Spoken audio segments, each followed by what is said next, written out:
Hello everybody and welcome back to Aranthea's Awakening, a D&D 5e live stream hosted by yours truly, Arch. Hi, how's it going? Great. This is my stream. How's it going? You missed me, guys? I missed you. So, before we hop into the meat and potato things, let's go around, find out who everybody is, who they're playing, and then I'll do a recap, and then we'll have a TPK, call it for the night, and it'll be great. So, starting off, we have Kyle. Hi, I am surprisingly still playing Shiara Call. Yep. You survived the sand shark. She's a warlock sorcerer multi-class. You can just call her a witch, though. A warcerer. A warcerer. Yeah. And we have Neil. I am Neil, and I play Isla. And Onyx. Hi, I'm Onyx. I play Zai. I'm dying. All right, so. Does that mean we win? No. Hi, dying. That means everybody loses. So, to give a quick recap of what happened last time, you guys were standing upon the outer wall of your newly acquired keep as a small army of tribal warriors that Zai recognized as the Tribe of the Bulwark were making their way up the bluff towards you guys.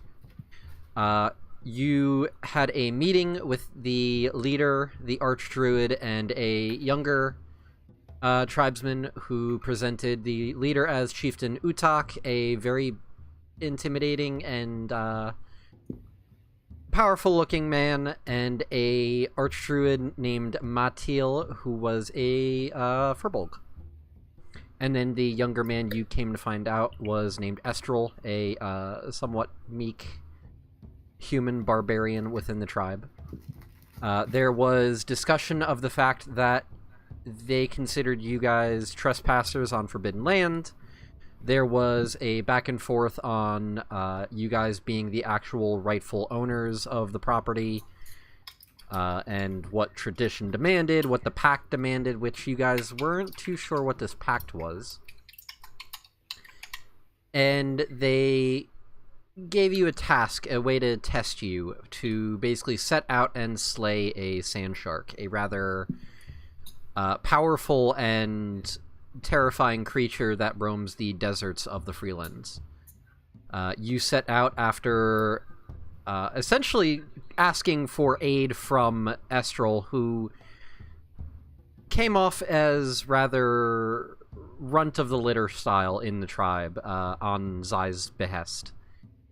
You all took Estral into the desert, where Estral actually was pretty helpful in tracking down where they were supposed to be, since you guys were about to go the complete wrong direction. You set camp for the night in the desert, not really sure how long it would be before you would find a sand shark. Funny enough, a sand shark found you in that very night. There was a very painful battle. Some people almost died. However, Zai and Estral were able to hold the line. And eventually the sand shark was slain. You celebrated by having Ilo cook up some sand shark steaks. And Ilo took a rather nice fin off of the sand shark for later use, perhaps to make some shark fin soup, which sounds delicious right now. You headed back to your keep and basically said, hey, look, we did the thing.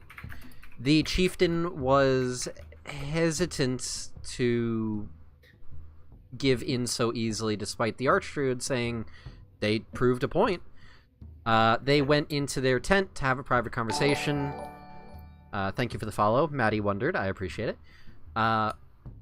Ilo turned himself invisible and snuck into the tent to spy on the two of them as they were in their conversation, where basically the chieftain was irate about the way things were going, not wanting to surrender power to a bunch of outlanders. It seems that he holds a bit more racism in his heart towards anybody not of the tribe, whereas the Archdruid is more set in tradition in that you guys proved yourselves and thus should have the claim.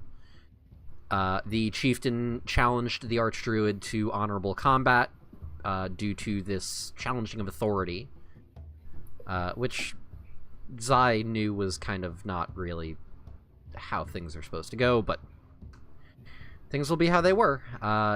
Ilo came back to the group, told everyone, and you guys tried to form some form of plan or strategy, and that's where we left it. You guys are standing just inside the wall of your keep.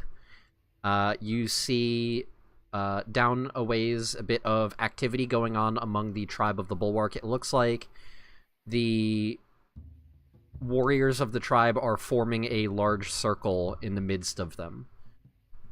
And you can just barely see Utak, the chieftain, standing slightly taller in the circle. And far across from him, you can see a staff poking up, and the furry head of the Furbolg Archdruid. Thank you for the follow, R. Murphy. So what are you guys doing? Oh boy.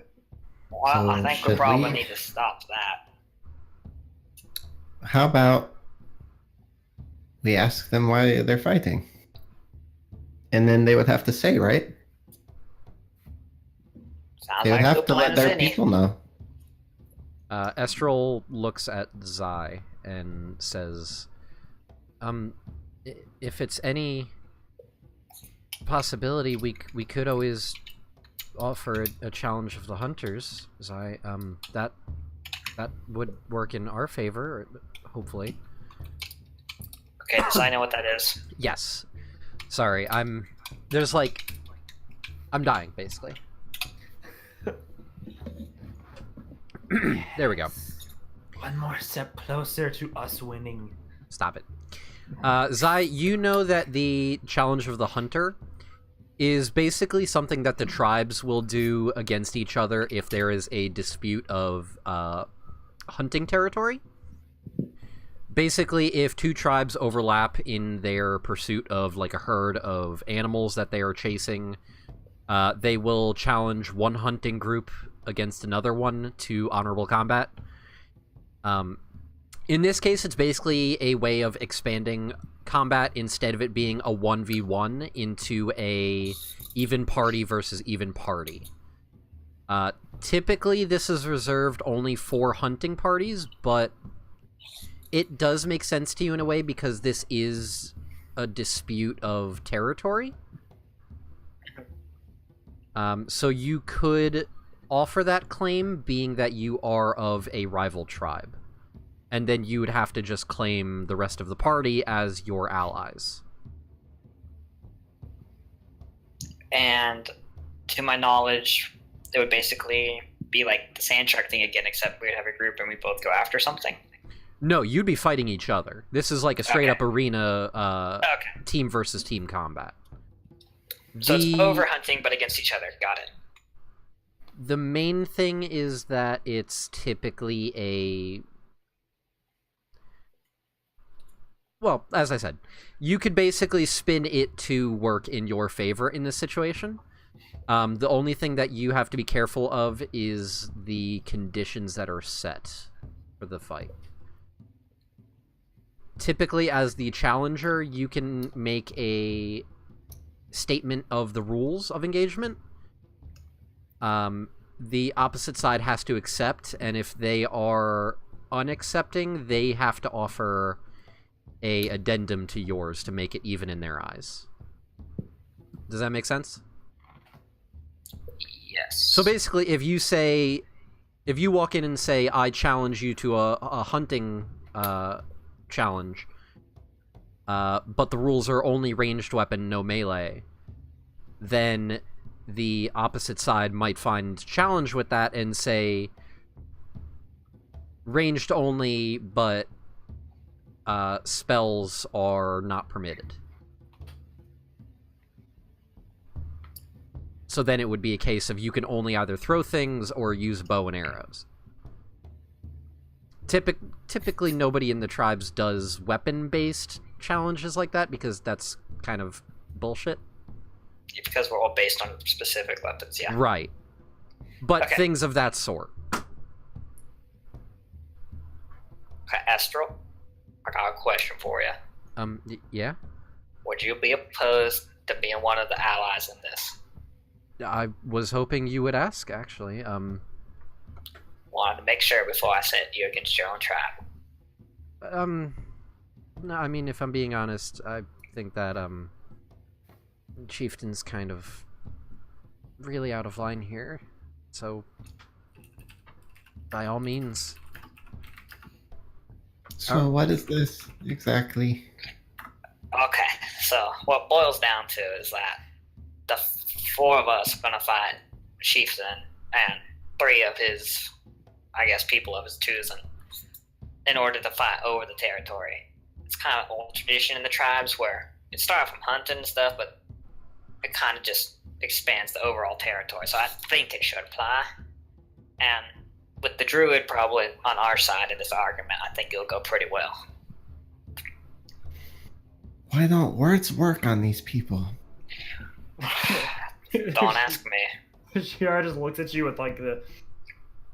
Hmm?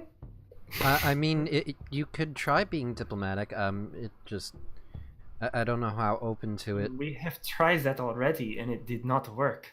Yeah, yeah. Yeah, Chieftain's ego might be a little bit too big for pretty words to sway him. Some people only respond to strength, not strength of mouth.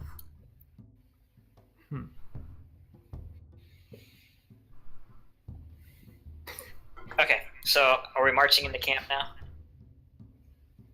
now? Sure. So the group of you make your way down the bluff, essentially marching into the camp of the Tribe of the Bulwark. No one stops you, no one really interferes. It's basically a giant crowd circling this, making this circular ring of bodies. You can see that the 2 of them are standing in the ring and essentially staring each other down. Arch, remember what the official name for this challenge is? The Hunter's Challenge. Hunter's Challenge? Okay. So I'm just gonna, like, push my way through the whole group.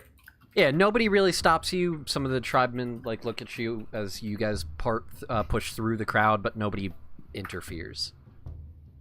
Having Estral with you kind of makes it a little bit more credible for you to be walking around as well, so.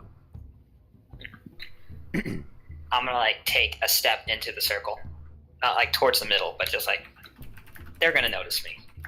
The moment that you break the circle, both of them kind of look at you out of the corner of their eyes, and the chieftain turns toward you and says, "If you don't mind, this is between us. If you Outlanders could wait back in your keep, this shouldn't take long." Our keep, yeah. You're Armor right. Drake Slayer, I challenge you to a hunter's challenge on behest of this territory. You see the chieftain's eyebrows raise. The archdruid turns just his head towards you and gives you kind of a knowing smile. And you can hear amongst the crowd around you, you can hear hushed whispers of surprise. Some of them sounding angry, some of them sounding... Yeah, that's technically allowed, but why a hunter's challenge? Some of them confused, some of them just hoping for a good fight at this point, hoping for a good show. And I set the rules as a 4v4 any type of fighting allowed.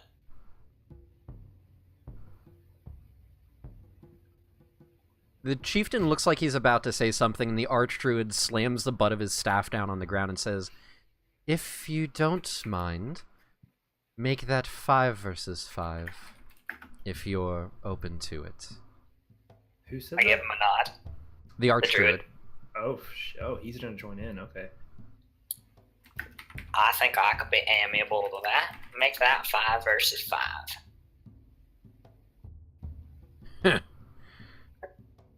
5 versus 5 in a hunter's challenge, you say? Well, looks like your ears work at least. Shara's like, oh, burn. You see him grind his teeth together, and he looks around at the crowd of tribesmen, and he turns his back to you and says, "You hear that? Sounds like I'm gonna need some volunteers. Who wants a shot at some of these Outlanders?" And you see from the ring 4 of these very muscular, grizzled-looking fighters step out. Two of them you see wearing, let me make sure I get the descriptions right. Two of them wearing these very thick hide armors. You see that both of them are Goliaths. Oh, dear. On their backs, they both have a serrated bulwark. The hide armor they're wearing leaves most of their chest exposed, wearing the rest of it essentially as a kilt with thick fur boots. Dark, grayish skin with tattoos going along their chest and down their arms. Very, very deep white eyes with gray pupils. And they both look at the group of you and just kind of a grin. I wink. The first Goliath has a very thick goatee, which is peculiar because a lot of times Goliaths tend to go shaven. They don't like having hair. The second one, however, is completely hairless. Nothing on top, nothing on the face at all. And the other two that step forward alongside these Goliaths appear to be a dwarf. Oosh. You right? Yeah, fan fell over. Okay. Appears to be a dwarf and a tiefling. The dwarf and the tiefling both similarly have the serrated bulwarks as normal. However, as opposed to the hide armor that the other two are wearing, these two appear to have more finely crafted leather armor with studs lining the seams of the armor. These two look a bit brighter, less intimidating in a sense, but that in and of itself can be a terrifying factor. The dwarf has a very thick beard that is tied into a braid with beads in it that goes down to about his stomach. Thick black hair tied into a bun on the top of his head. The tiefling, very deep red skin, horns that stick straight out and then go forward similar to a bull's. Glowing yellow eyes and very small fangs protruding from the mouth. And the two of them step forward next to the chieftain and kind of seem like they're appraising the group of you. And the chieftain turns towards all of you again and says, "Well, I think I got my group. The rest of you step forward if you're going to be participating in this challenge." I step forward. And I'm on his shoulder, so I wave. Shiara looks at the chieftain and just starts to slowly step forward. She's got her like minor illusion prestidigitation effects going. She's got like this dark billowing smoke coming off of her footsteps. Cool. I like it. I like it. You know what? For the sake of it, roll me a intimidation or deception. I'll let you choose. Who? Who, me? Yes, since you are Okay. trying to put on a bit of a show. Oh, hell yeah. Intimidation if you're trying to mess with 20, morale, baby. or... Okay. You notice that the two Goliaths look not as cocky as they were when they first stepped forward, but still seem intent on the battle. Who the fuck is this crazy ass little lady? Yeah, they seem not as intent. They're like, what the fuck is it? What's she doing? What's she doing? What's she doing, man? What the fuck's going on here? The two other ones that seem like they have a little bit more brains along with the brawn, however, don't seem quite as intimidated, but they seem wary of you. That's fine.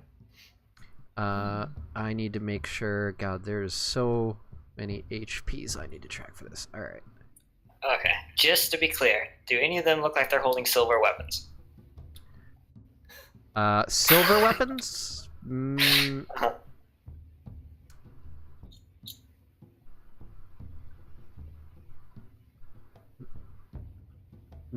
stop thinking about it. Okay. What about mini magic? No, I was trying to think if any of them if any of them would have had access to that kind of resources. The only one with any like high grade metal is the chieftain who has the bright steel. I'm sure Yeah, I don't care about that near as much as silver. Oh, of course. Why would I throw? For reasons no. Why would I ever throw enemies like that at you? That's a good question because no one knows because I haven't ever told anybody. You haven't. In fact, the only person who knows is Ilo. That is also true. Okay, so I need a positioning, I guess. You are in a circular arena that is essentially made of bodies because it is the other tribesmen that are making this circle. It's First of all, did Estral and the Archdruid step forward? Yes, they are both standing with you. Okay. The circle itself is probably about 30 feet in radius. Oh, Jesus. Okay. D4s to everyone. D6s Thank you, to Kyle Jess. and Neil. D8s to everyone. D10s to Kyle and Onyx. May the odds be ever in your favor. Alright, so I gotta add some dice here. D4s to everyone. God, you guys are probably gonna need it in this shit, too. With this many people, can we just have like a rough map?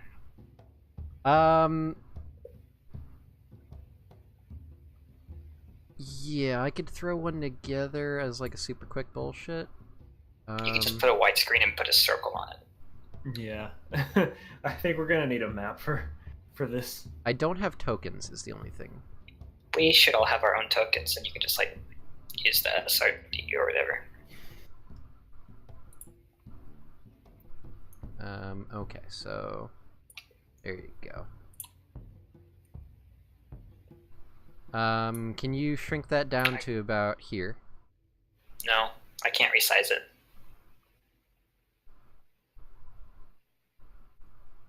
I can.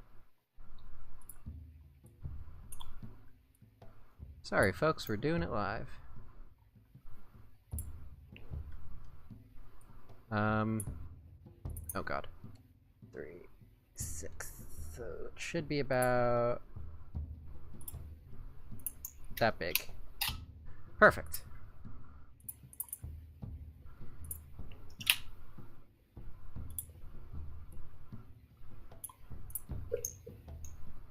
Let's see. Maybe I have some spare tokens I can use.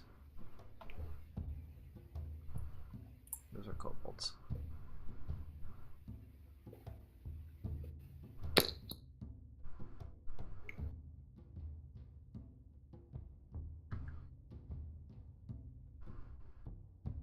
Oh my gosh! I wonder if I can do something.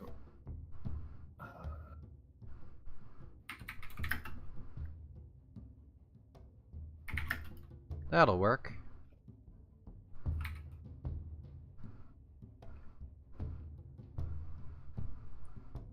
Those will be the regular fighter guys. The Goliaths.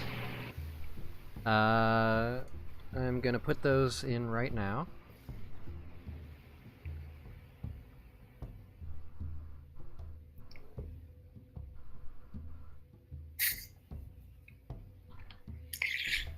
Okay, the Druid and Estral can get the 4 of them. The 3 of us will take the Chief. Here we go. These are the Goliaths right here.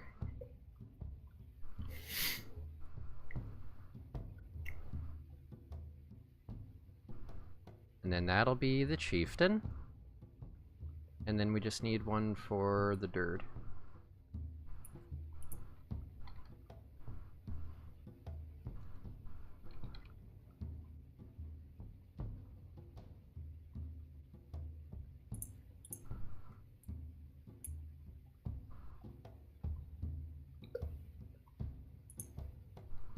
Neil, do you know how to add your token? Nope. Okay, go to your journal and then just drag Isla's name onto the map. Sorry for the wait, viewers. We're doing it live. It's like the time you put Ulrich all over Casey's map. Where's the journal? It's the second tab. Why is Second this tab not... is character sheet. Yeah.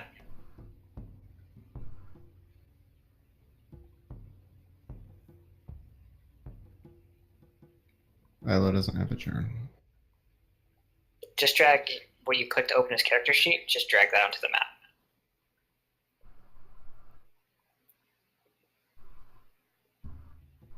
He doesn't have a picture. Okay. That's Ilo. That's Ilo.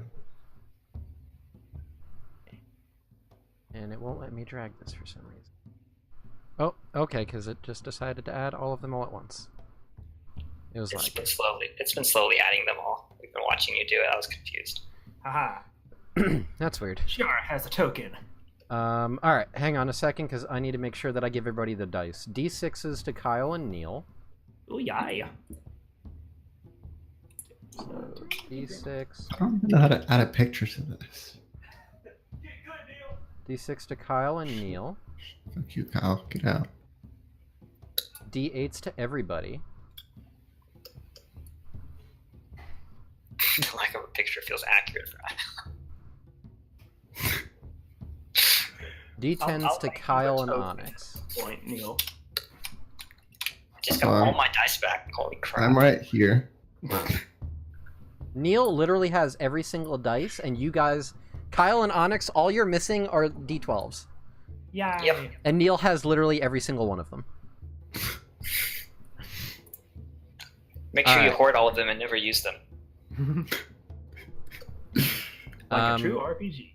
Alright, so please position your guys on the map where you would be standing. Uh-huh.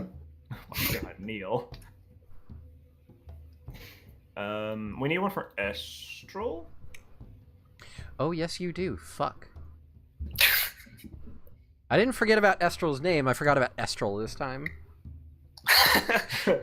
Completely forgot about him.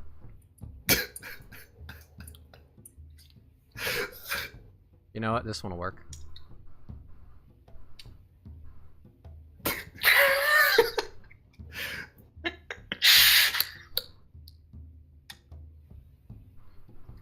Alright.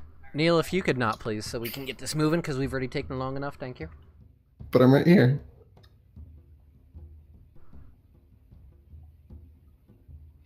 Actually, you know what?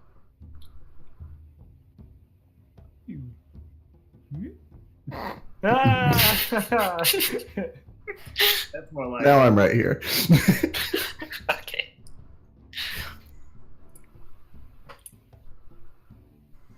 Alright, so, as the group of you step into the ring, the chieftain, along with his 4 fellow combatants, step forward and approach the center. And the chieftain looks all of you over and says, "It's not too late to back down now. I'll give you this one chance to step out of that ring." Anytime you're willing to leave, I'm ready. At least you got balls, I'll give you that, kid.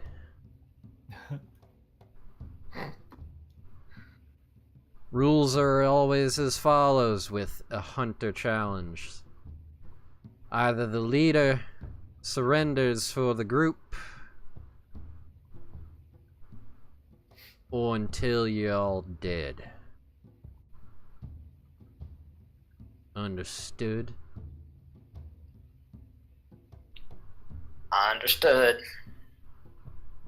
I am obviously the leader of this here hunting party. Who claims the leadership role for yours? Would you really accept anyone in this group except me? You just call him an outsider, not accept the challenge at all. Does that mean you're taking the role? As long as nobody else has any issue with that. I turn to look at the rest of the group. Hey, wouldn't the Archdruid? Nah. I think he's separate from being in charge. The Archdruid actually bows his head in deference to you, Zai, and just says, "I will accept you as leader of this group." Okay. I look up to my shoulder. Ada? Sure. Shara? She kind of just shrugs. It's not me for sure. And then I just nod at Estral. I already know what he thinks. Then I'll look back to the leader and go, I am in charge of this hunting group. Wonderful. Let's begin then, shall we? And I need everybody to roll initiative, please. If you select your token and hit the initiative button, it should automatically add it to the tracker. Fine. Oh, accidentally. Do it the other way. Mine's so much better. Oh, whoops. I got a fucking 3.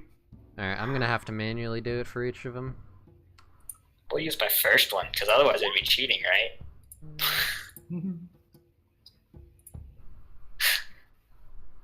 Damn it. Archdruid.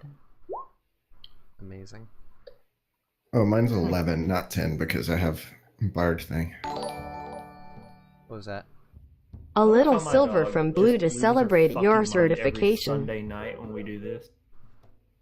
A little silver from Blue to celebrate your certification. Thank you very much. I appreciate that. I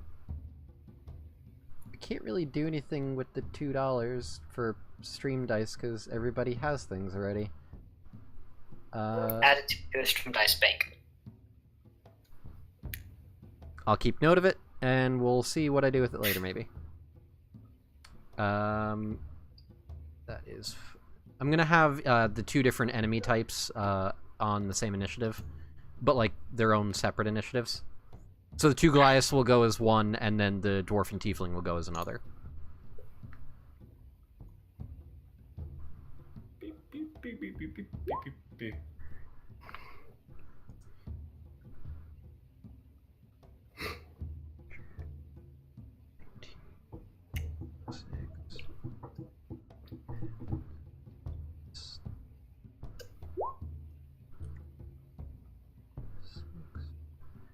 And Estral, buddy, let's see how you do. Wow. Okay, Estral. Damn. Motherfucker eager for battle. Alright, so let's get some combat music going, shall we?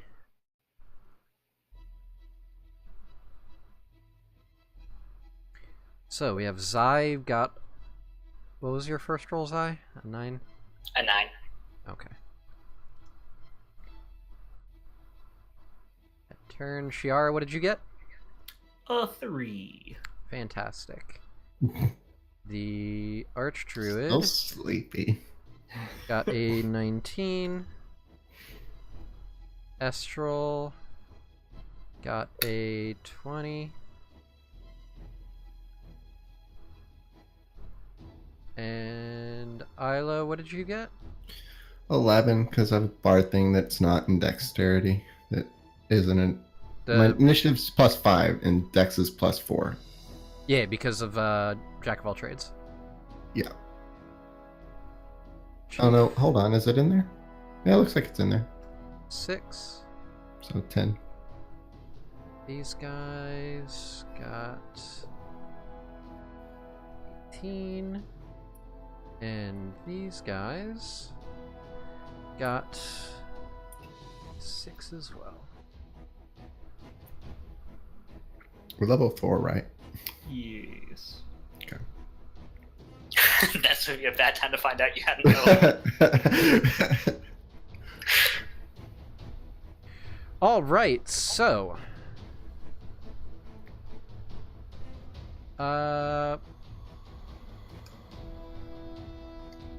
No, there's no point. Top of the round, Estral gets to be the one that goes first. So you see Estral take out his serrated bulwark, newly minted and spruced up by Zai. And you see him charge forward at the 2 nearest, engaging these guys on the bottom here. And he is going to reckless attack the bottom one, which is the Tiefling. Oh, actually, no, you know what? Estral's going to pull out all the stops with this. So you guys see Estral charging forward, taking out the serrated bulwark that is newly fashioned by Zai. And then you see him reach into his bag that he's had on his back. He's never really reached into it for anything so far as you guys saw earlier. And you see him pull out what looks like 3 sticks made of what appears to be iron. And you see him whip them out to the side as he's running forward, and one by one, the sticks all seem to fold outward and slide into each other. And you see where once it was 3 metal sticks, it now is 1 exceptionally long metal spear. And you see him take it, level it in between one of the 2 of the spikes that are on the shield, and rush forward. He is going to reckless attack and attempt to stab with the javelin and then slash at this guy with his bulwark. Oh dear. Yeah, Estral been holding out on you guys. 21 to hit for 6 piercing. And then a slash with the bulwark. Wow! Damn, son. Okay. I didn't even finish writing down HPs. How much HPs did these guys have? Oh, Jesus. Okay. Well, that's still... That's comforting. Well, you don't know if that's a good thing or a bad thing.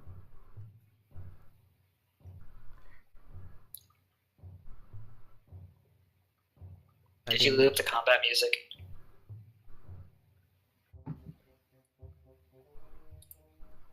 Yeah, it's still playing the battle music. Yeah, I can just Okay. I can hear like the little drum thing playing barely. Okay. Alright, there it is. Yeah. Okay, so you see him rush forward with this javelin and shield combo and stab into the guy's shoulder, take his shield, and slash him across the chest before he even has time to get his shield up to block. And he does 16 damage. Rage damage. Oh, yes. No, actually, because he did not rage. He just reckless. Okay. Otherwise, he wouldn't have been able to attack with the bulwark. Because it's he's considered dual wielding in this case. Okay, that is his turn. Next it is the druid's turn. You see the druid behind you take his staff and slam it into the ground again, and it begins to emanate with a white light. And he is going to...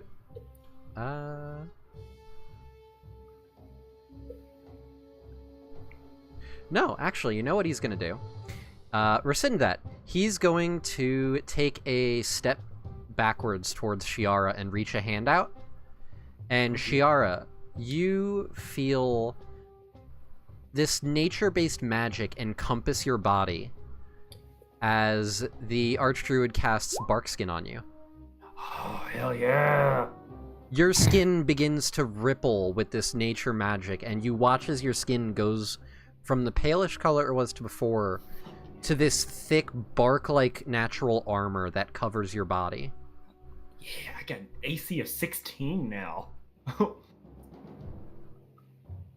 Hell yeah. It's like he knew I was squishy. I mean, you are wearing just plain clothes. I am literally wearing, like, clothes. That is going to be the Archdruid's turn. The Goliaths. So you see both of the Goliaths let out this savage roar as they both charge forward. 1, 2, 3, 4, 5, 6. The one on the right is going to take his bulwark, and he is going to let out this savage roar at Yuzai as he slashes forward with a reckless attack. Okay. That is a 23 to hit for 4 slashing. That will hit. Alright, and the second Goliath is going to similarly let out this roar and look at Ilo on your shoulders. And go, And I'm gonna hit him. sure, You can absolutely do that as your reaction. Wait, is he recklessly doing it? He is. Okay, we're rolling another d20 then. Yep. I'll just attack again. Unfortunately, your attack misses. You swing out with your glaive as he takes his shield and slashes out at Ilo. Ilo, does a 17 hit you? Yeah. You take 5 slashing damage as he cuts you with this serrated bulwark, and he grins at you and says, "Ha! Going to eat nice for dinner." Why does everything want to eat Ilo? It's because I made a chef. Listen, it's not good comedy if I don't make at least one culinary joke at Ilo. That being said, Ilo, it is now your go. Oh man, are they just now in the position that most makes the thing that I wanted to do not happen? 20,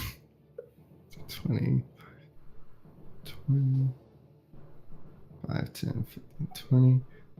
I think I could catch them all still, but I would have to catch us two in Fairy Fire if I placed it right there and made the 20-foot thing like this. There's Is that definitely a 20? way you could get them. Yeah, like if you did it right here, you could absolutely get these. You could absolutely get these two. Oh wait a minute, it's just a 20-foot cube, right? Yeah, it's a cube. Yeah, so you could absolutely get from this space to here. You could get. I'm From trying to. right here, you can get everyone except that dude. No, because it's only a 4x4. It's not that's a right. it's not a 20-foot radius. radius. So you could either get these two guys, or you could get these guys over here. Including Estral, though. Oh Jesus! Yeah. Thank you for So- the raid, Skag. Hello, everybody, and welcome to the channel. We're in the middle of a big epic arena combat. Yeah, you can do Okay. that. So basically, I would get Estral, and everyone would have an advantage on him. To be We can do fair, these two. I'll do it to get. God, you can't see the thing I'm doing. Ilo, how I do will mention that these guys already have advantage against them because they both reckless, and Estral already reckless as well, so they have advantage against him. Okay. Yes, you could just do it here. They already have advantage. I was originally gonna get Estral in it, but see, I was gonna do it right here and catch literally everything except one because I don't want to get us in it. Would that be smart? Think 15, of it like this way. 20. That's They'll how get big two. Fairy Fire is. That's the size of Fairy Fire, is that cube. I should, 5, 10, 15. Yeah. I could get all of them. But I'll hold out. Yeah, it's smarter if I hold out until we reposition. Okay. So what would you like to do then? So I will hold out on that and let me go ahead and pop my dagger enlarging thing. So You're that going to be comes knocked in. out of space, so I'm going to say you end up right here. Yeah, I'll use my movement to kind of like hop off and be. God, the map, because I have to make my character sheet so big. Yeah, that's fine. And from there I will do 2 attacks on the giant closest to me. Okay. Oh, Alright. hold on. Let me read Yes. something. This might be. You will I'm have gonna use advantage my- on the attacks. I'm going to use my movement to get actually behind him to where I am on the other side of Zai from them. Can I do that? Right there? Minimize my character sheet? Yes. Okay. And so at that point, do I need to call my bardic inspiration things when you take the attack option? Okay, if it hits a creature. Okay, so let me see if I hit first with any of these. Sure. I'm going to hit the one right in front of me. You have advantage. 14. to hit. No. Even with the advantage, your first attack with the dagger swipes out. Would you like to use any stream dice? Let me use a D4. D4? Let me do a D6. D6? Absolutely. at 5, so 19. That will absolutely hit him. And I'm going to use a Bardic Inspiration. What is that extra damage there for? Oh, that's the... That's because of the enlarge. Yep, got it. I do the Slashing Blade Flourish. Slashing So, flourish. expend one of your Bardic Inspirations to cause the weapon to deal extra damage to the target you hit and any other creature of your choice that you can see within 5 feet of you. So it sweeps across and hits the other giant as well. Okay. Damage equals to what you roll on the Bardic Inspiration die. Damn it. Which I have to do manually, apparently. It's a d6. 6. Nice. Okay. So one of them takes 6, and the other one takes... I think the second one only takes the 6. Yeah, he only takes But the other one takes... Yeah, the other one takes 14. So how much is the damage in total of the first guy? 8 plus 6. That's 14 damage to the first one. Yep. And I think that's all I can do. Very nice. Okay, so we see Ilo hop off of Zai's shoulder, pull out his bright steel dagger, activate the magic in it, turning you into this large, powerful dragonborn creature, run behind this one gigantic Goliath, slash out with your dagger, cutting into his back, cleaving through and hitting the other guy additionally, cutting him across the back as well. Oh, hold on. That was only one attack. I'm an idiot. Was. Okay, so I get another one, but I'm not going to use... Well, we'll see. Fuck, that's not even a button. Wrong button. Button. B. Okay, look. I don't play bards a lot. 21 to hit. Are you hitting the same guy? Yes. Okay, for an additional 11 damage. Very nice. So you take out your other... Oh no, you have multi-attack now, right?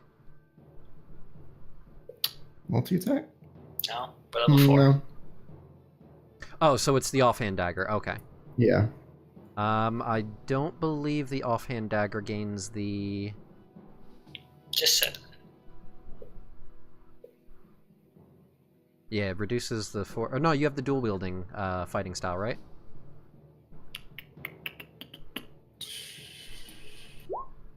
Yeah. Yes, you do. Okay. Okay. So you take out your other enlarged dagger and slash across the guy's back again, cutting deep into his flesh. Very nice. And I would just be flashy and do another one, but I only have 3 Bardic Inspirations. So I'll hold off. Okay. Oh, I can only do that once per turn, actually. So, yeah. Yep, that's all I can do literally now. All right, very nice. Zai, it is your turn. You just saw Ilo hop off, grow big, and start cutting into the guy to the north of you. Sweet. I'm gonna continue with attacking that dude and swing my glaive at him. All right, do it. You have advantage because he recklessed. Yep. 24 for 7. That will absolutely do it. So you slice into him with your glaive, cutting a deep gash across the chest. And he looks angry. He's just... going to eat all of you. And then while I have advantage, I'm gonna action surge and then attack him again. All right, do it. 23 for 10. Wow. Okay. You cut this X slash across the guy's chest, blood gushing out from the wound at this point. You see him clenching his teeth together in pain and anger. Anything else? Nope, that's it. All right. That brings it to the chieftain's turn. Chieftain Utak is going to take his bright steel bulwark and rush forward at Yuzai. And let's see, what is Chieftain Utak going to do? He is going to reckless attack you, and he has multi-attack. So he is going to take his bulwark, and he's going to slash twice at you, trying to cut a similar X onto you. A 24 to hit, and I need you to make a DC 15 strength save, please. Failed. That has advantage too. So it definitely failed. So the first time he rushes up, he takes his bulwark, and he straight up, like, punches you with the shield as he cuts you with it, hitting you in the chest and knocking you down, making you prone. Okay. And then he attacks again with the bulwark, slashing down at your prone form. For a 22 to hit for 8 slashing. Yep. And you don't need to make the strength save since you're already prone. I didn't have time to put in all the details on his abilities. Alright, that is the chieftain's turn. Now it is the 2 guys in the back. They, seeing Estral rushing forward, take their weapons out after being injured by the one. And they are going to both attack Estral with advantage. Since he did his, whatchamacallit, reckless attack. So, the first one is going to attack. That's a 21 to hit for 6. That will absolutely hit Estral. And Estral... Let's see, what's his HP there, buddy? There it is. So that is that.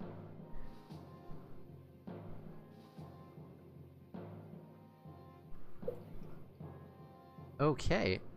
And Estral needs to make a strength save, as the one guy is going to use one of his superiority die to attempt to trip him. No. So Estral needs to make a strength save. With advantage. Oh no, he's not raging yet. Oh shit. Oh, whoops. I did that, but no, that still succeeds anyways. All right, so the first guy slashes out and tries to trip him by sweeping down at one of the legs. However, you see Estral jump over the attack, having it cut into his leg, but not knocking him off balance.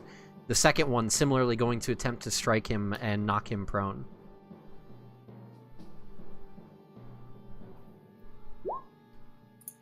Wow, okay. That is a 25 to... oh no, 24. Whoops. Okay. And Estral needs to make another strength save. No, he does not make this one. Alright, so you see Estral this time caught off balance by the second one attacking him, knock him off his feet and fall on the ground. So he is considered prone. Shiara, it is your turn. Alrighty. Shiara is going to step next to the Archdruid. Alright. With her, she's kind of eyeballing the 2 groups. Mm-hmm. And she is going to, that's not right. That's supposed to be a bonus action.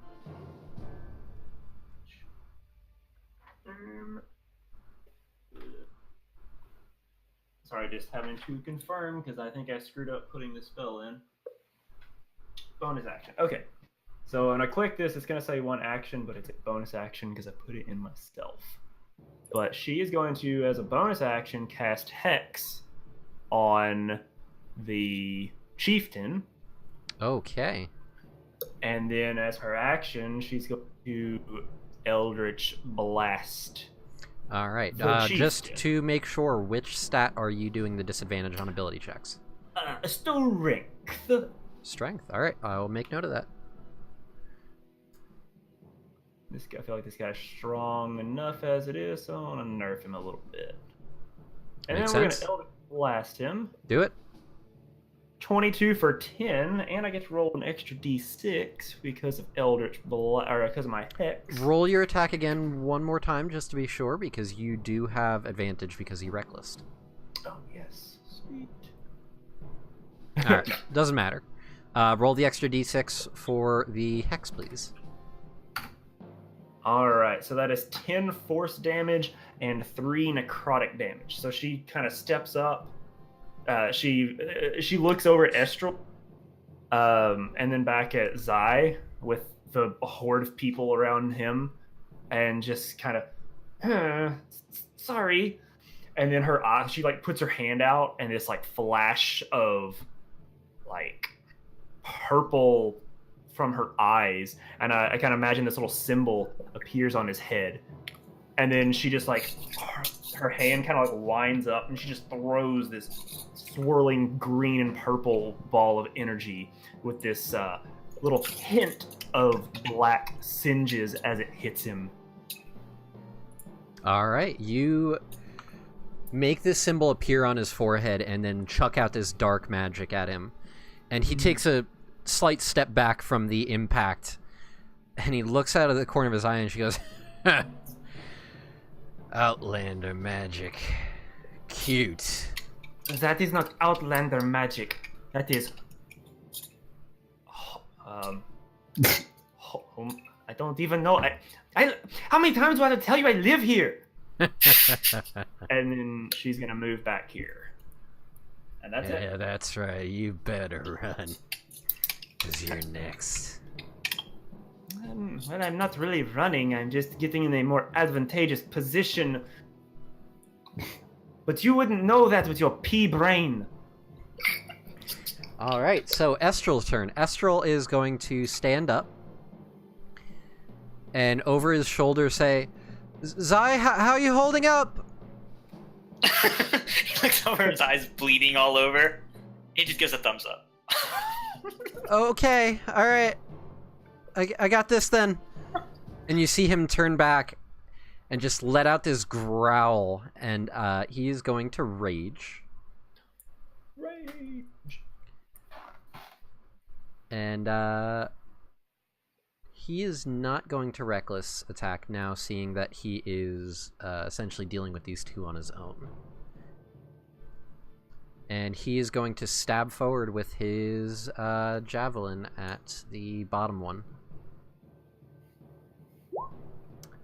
Oh no, he's gonna miss though.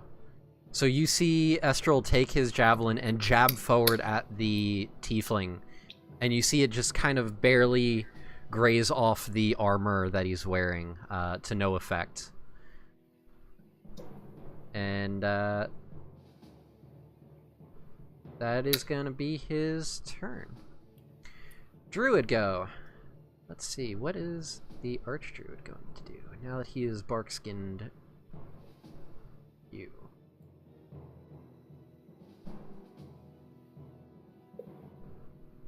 He's gonna go help Zai. So he takes 2 steps forward, coming up next to you, Zai, and you see him slam his staff down and it glows a bright white, and he slams it at the chieftain. So he has advantage on the attack.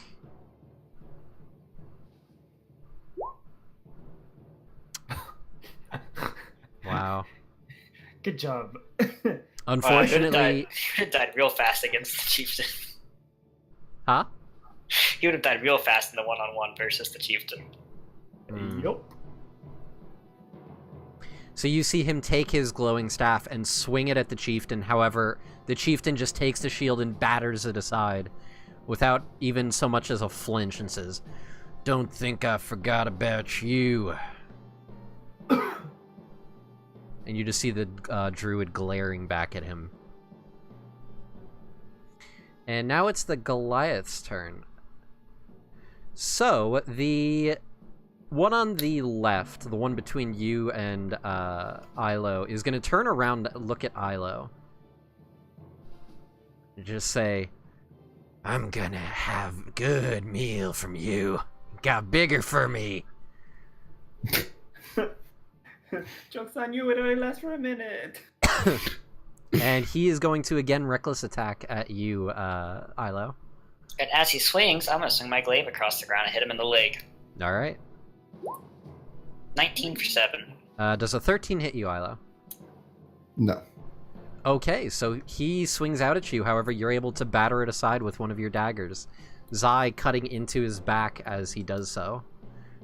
For 7 damage.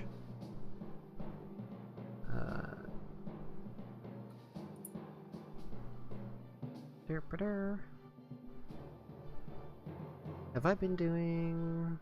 No. Okay, we're good.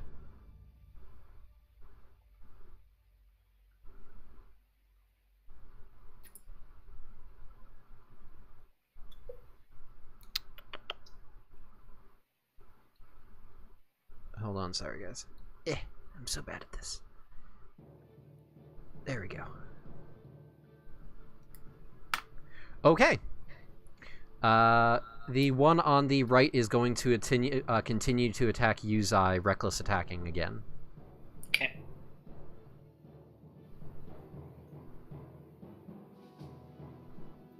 Uh, 22 to hit for 6 slashing. And that is their go. Ilo, it is your turn. Okay. How bad does I look? Like he has about 7 HP left.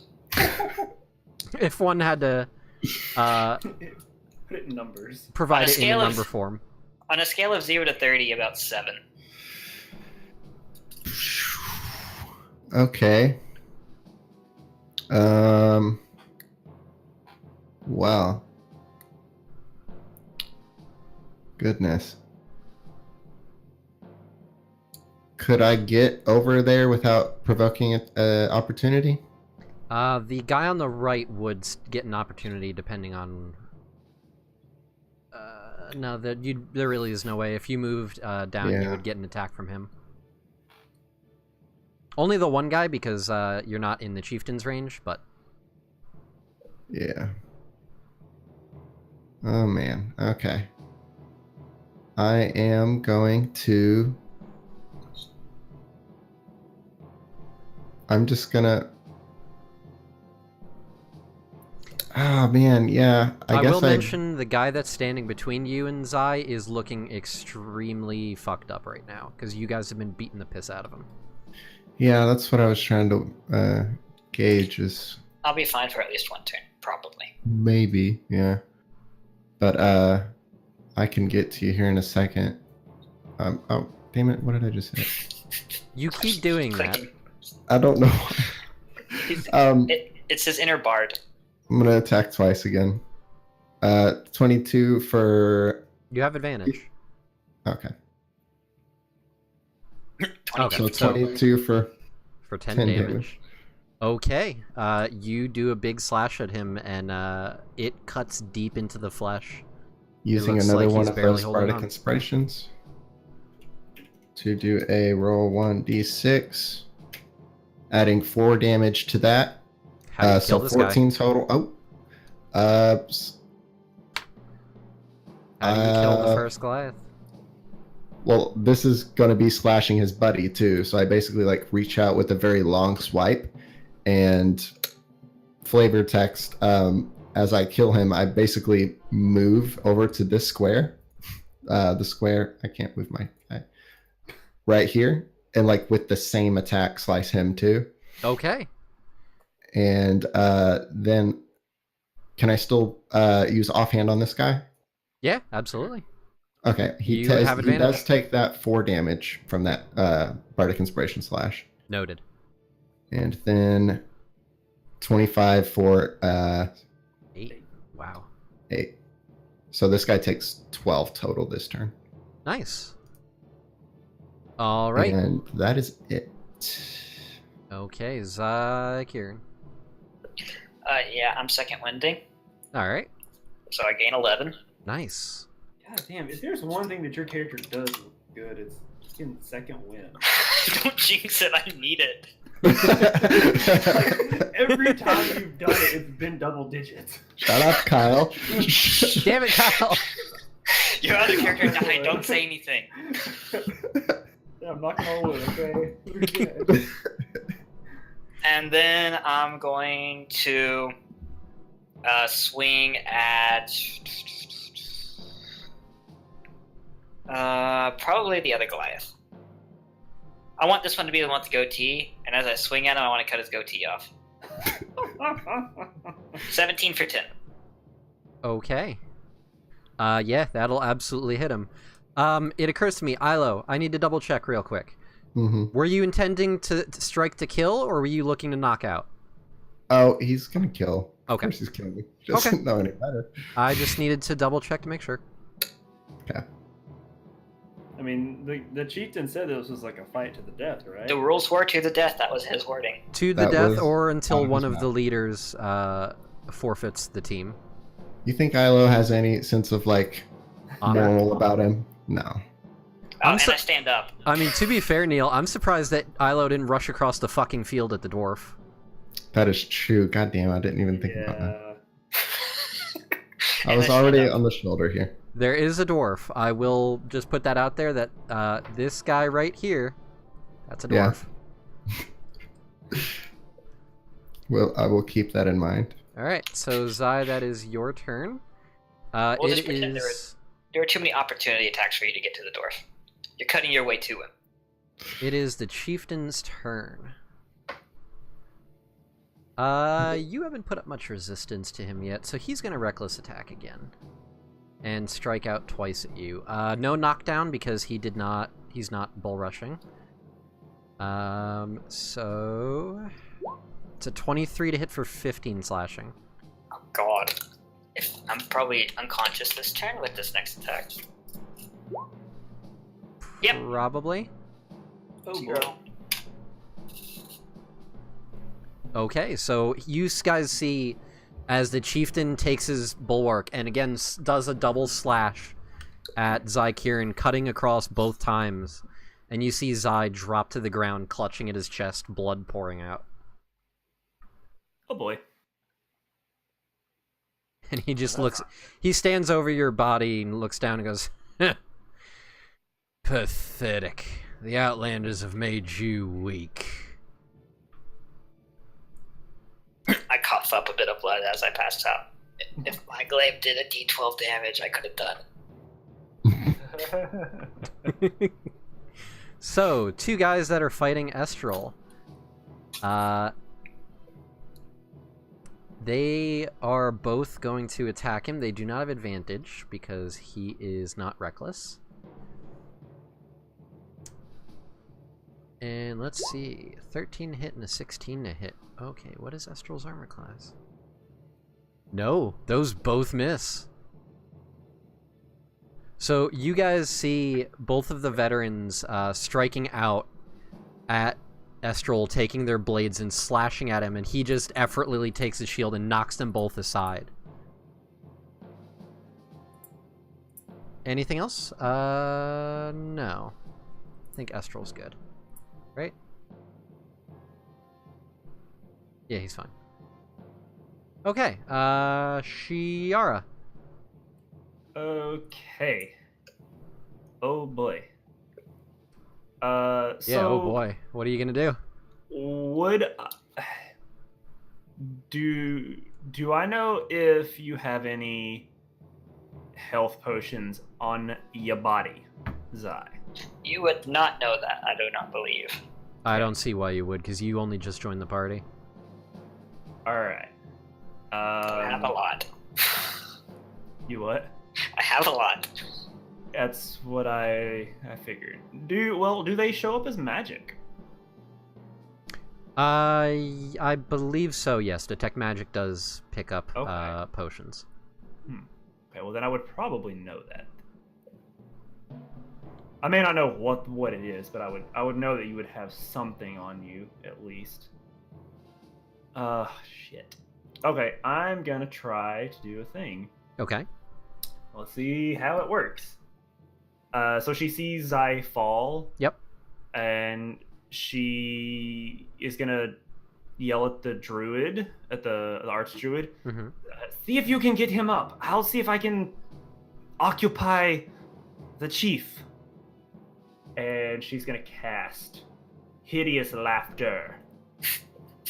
On the he needs to make chieftain? a wisdom saving throw. What's the DC? I don't know why I didn't pop it up. It better be high because you didn't put any points in Dex, you fucker. This better be a high DC. Dex has nothing to do with my magic. That's to do with the AC. No, what I'm saying is you didn't put points in Dex, so you better have a good Primary stat. A DC 13 wisdom saving throw. That doesn't sound right. Multi-class.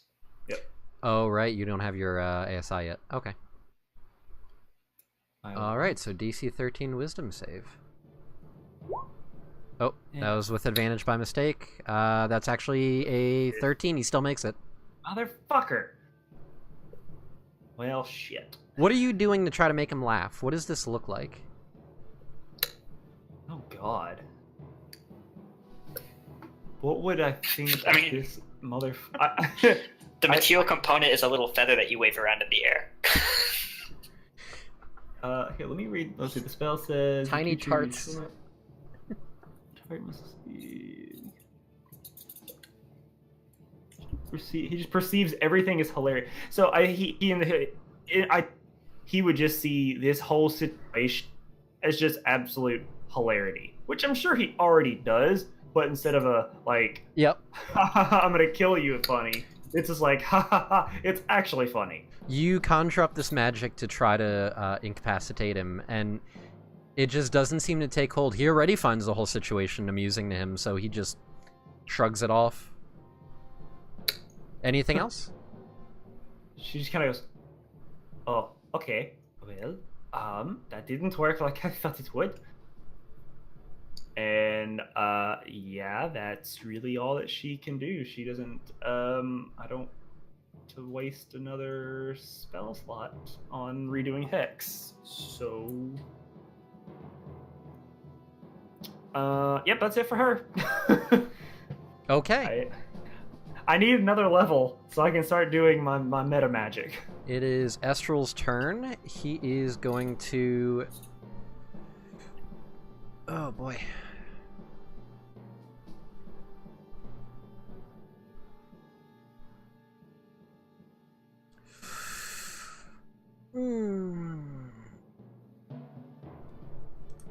Oh, I forgot he actually would have taken less damage because he's raging.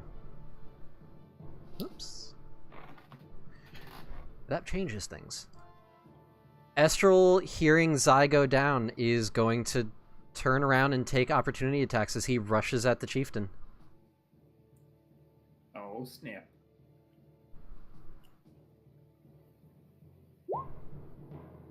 Those are both going to hit for the reduced 7. Okay, so you guys see Estrel turn and run towards the chieftain as he hears Zai fall, taking 2 deep cuts across his back. He rushes over, and he is going to attack the chieftain. Do it. Alright, and he is absolutely reckless attacking because he is pissed. No, don't reckless attack. You already have advantage. He's not strategic. He's passionate. He's gonna stab and slash. Those will both hit. For 13. Okay.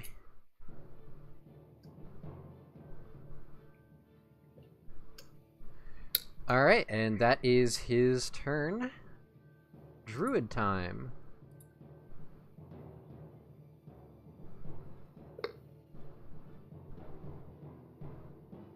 The druid is going to...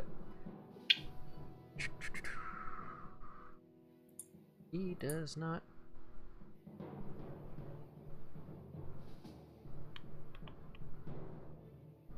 No. He didn't prepare them. He's gonna turn and look at Shushiar and say, I'm sorry, I don't have any healing. You're the worst druid ever. Son of a bitch. She didn't even say anything. She just scowls and stomps her foot. He is going to take his shillelagh'd staff and try to take a crack at the chieftain. I've changed my mind. Don't care. It's only 7. I changed my mind. I want this to be a 4v4 and get rid of the druid. Wow, you hear that, Shiari? You're useless because you don't have healing magic. So are you, Zai. So are you. Well, all the druid has is shillelagh, and that did a grand total of 7. He has other spells, just not ones that are applicable in this situation. You're a fucking druid! Turn into a goddamn animal! And you were 30 seconds of doing a 1v1 fight! I need to see you turn into like a fucking group. Beat the shit out of him. Hey, you don't know what he's been through, man. You don't know. So, the last standing Goliath, seeing Zai on the ground, is going to turn around and look at Ilo. And he is going to do a reckless slashy slash at you, Ilo. Does a 15 hit you? No. Okay. Double check. Nope, doesn't. Nice. So he slashes out at you with his bulwark, and you effortlessly dodge to the side as it just kind of right past your face. Speaking of Ilo, it's your turn. Okay, I'm gonna now go over here, taking the opportunity attack, I guess, from the guy that just swung at me. Yep. And he does not have advantage because Reckless doesn't carry over across turns. Cool. No. He slashes at you and it just catches air. Cool. I'm gonna do. I almost clicked charm person. The other one that starts with a C, cure wounds. So I get it. You're not actually level. dead. Yay. Charm person. Charm person. Can I charm person a corpse to thinking it's not dead? Why is the spell level not coming up? There it goes. There we go. You get 9 hit points back. That's pretty good. I mean, there's a Hey, 1 through there. All right. Which is actually good timing because Zai, your turn is now up. Yay. Okay, I'm gonna hit the chieftain with my glaive because there's not much else I can do. You have advantage. I do. Glaive. 22 for 6. That will hit. And then trigger that thing. When a creature hits you with Manta, you can reaction make a melee attack. Cool. Oh boy. What does that look like? Runes along the surface of the glaive start glowing a dark green. All right. Very nice. And it is now the chieftain's turn. And he looks at you as you stand back up and slash at him, and he says, "Oh, you still got some fight left in you, do you? Well, don't you worry, I'll be sure to put that out real quick." I just smile, showing all teeth. Oh boy. And he's going to reckless attack you twice again. Yeah, I'm about to go down again. That's a 26 for 13. Yep, I'm down. Down. Do I still get to use my reaction? You know what? I'll say yeah, fuck it, why not? Sweet. I miss. You miss. Oh, it was 12 damage. As you drop to the ground, and he's gonna hit you again. Cool. Watch it be a crit. Nope. So that is a failed saving throw. Mhm.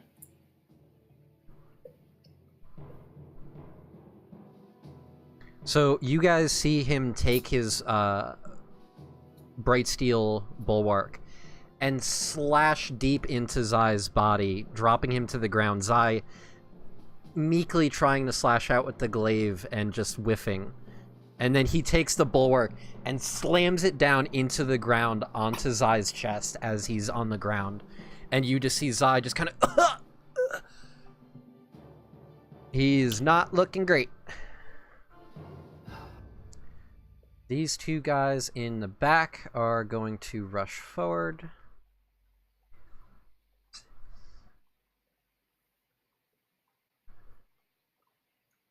So, the tiefling who has been getting turned into Swiss cheese by Estral is going to attack the druid.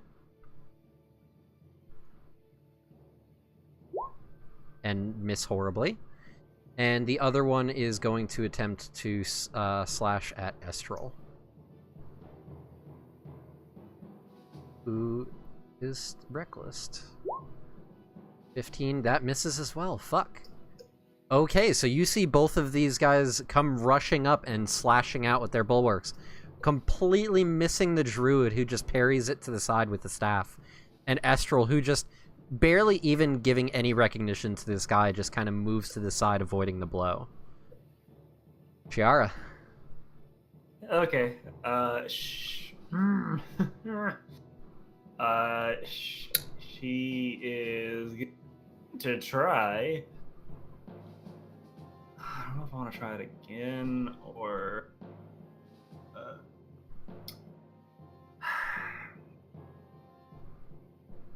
I know what I really want to do, but I feel harm than good.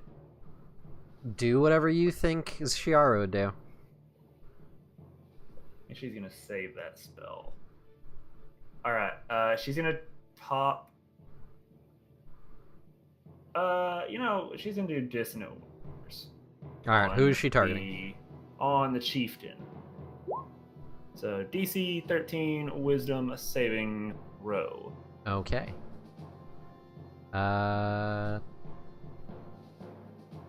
Roll the damage, because it still will do half regardless. And he needs to make a wisdom save. Spells are not doing the thing. 6. No, he fails.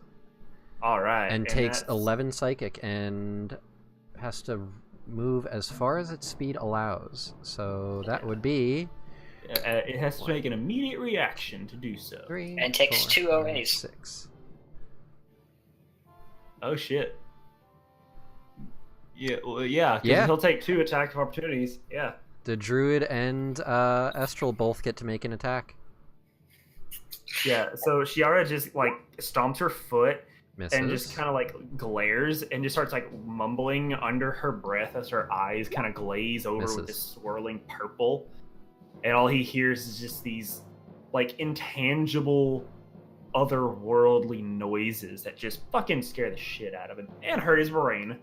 And his whole tribe just watched him run away for no reason. Mm-hmm. And like the final word of her spell is coward. And that, I will say, that is what snaps him out of it. So you cast your spell, and he clutches his hand and goes, ah, ah, and runs backwards, taking the 2 opportunity attacks, but both of them missing even still. Just glancing off of this scaly armor from the armored drake that he killed. And they had advantage. God. And Come on, guys. he runs across the arena, and when you say coward, he kind of snaps out of it, turns around and says, "Oh, you picked the wrong person to be calling that there, friend." I am no friend of yours. That's your turn? That is my turn. Okay, Estral's go. None of my cantrips are bonus actions, unfortunately. Estral is going to try to keep the dwarf preoccupied by hitting him. And now that the odds are looking a little better, he's going to Reckless. So that's with advantage. Burp. Burp. God, fucking wow. That's +2 for both of those because of rage. So that's 12 damage. Not bad. Okay. I forgot the dwarf has been taking no damage, really.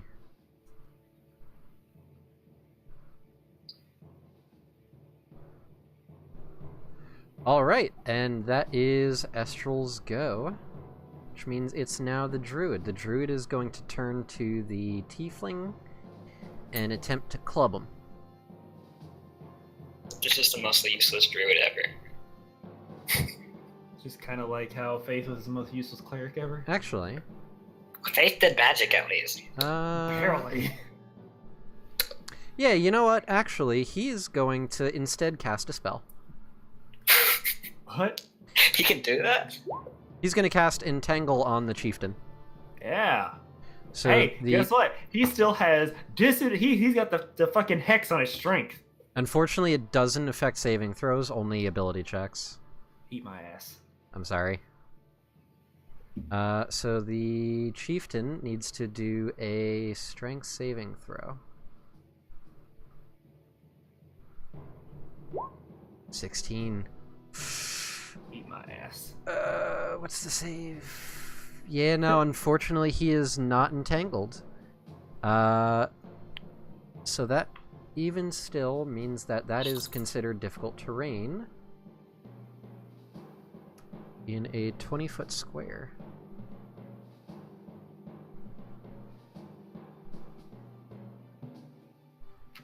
Okay, so that entire area, you see the druid begin incanting, and you watch these vines spring up from the desert ground all around in this one area where the chieftain is, growing up and grappling and just turning the area into this mush of plant life.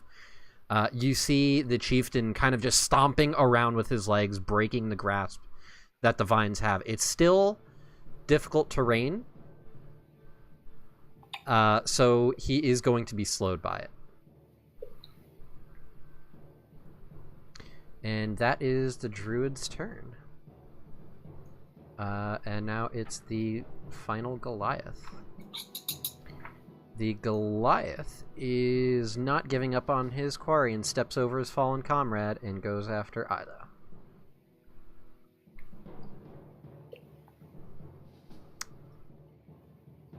Yeah, no, he's stupid. He's gonna keep going after food. I was thinking whether or not he would actually go after Shiara, seeing him do shit to his boss, but no, he's pretty stupid. Was he one of the scared ones? One of the Goliaths. So one of the ones that was like, what the fuck is... I don't... Like, what's happening? Reckless attack on you, Ilo. That's a 22 to hit for 8 slashing damage. Yep. You still up? How you looking? Yeah, I'm still up. I'm almost at half. Gotcha. Speaking of Ilo, it's your turn. 8.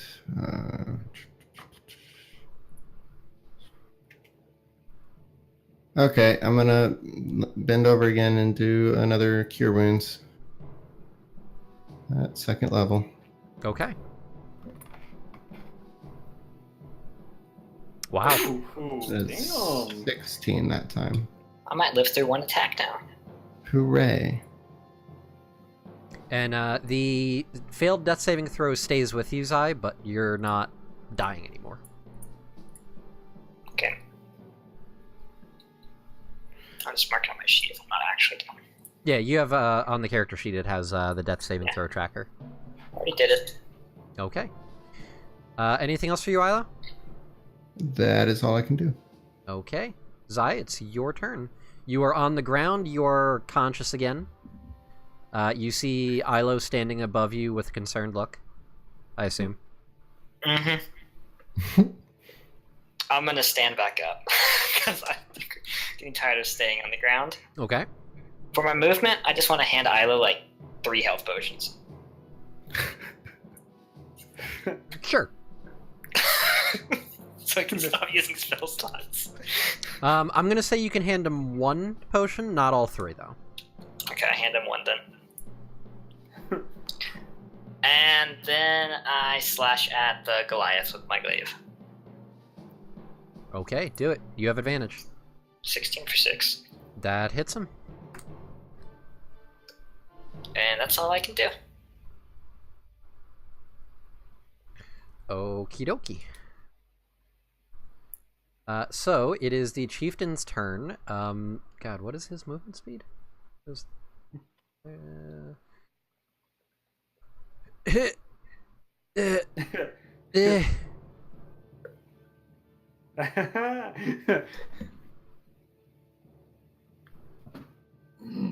Yeah, he's gonna dash.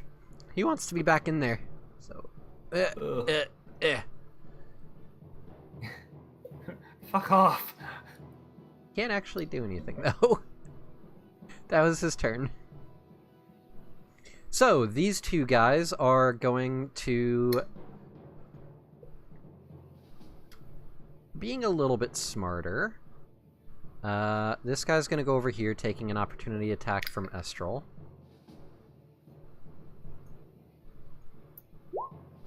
Okay. Estral. Was that Team. Estral or 2 Estral? No, that was Estral hitting the guy that just went out of Okay. his range. Good. That was the tiefling that he just hit. He just murdered? No, he didn't. Fuck off. Wow. Okay. So this guy is going to attack Ilo, seeing that you keep bringing Zai back from the brink of death. And as he takes his swing, I'm gonna hit him. Sure. Is he advantage? No, they do not reckless. 22 for 4. That'll hit him. Yay. Noted. So you slash at him as he slashes at Ilo. Ilo.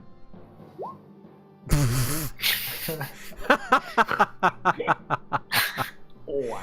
I'm Why not. can't anyone Never mind. ever do that to me? That was a 7 to hit. Fantastic. All right, and the other one is going to attack Estral. And Estral did reckless last turn, so oh, that's gonna hit. Estral's not looking too great. All right. You know what? He's gonna attempt to disarm him too. So Estral needs to make a strength saving throw, which he has advantage.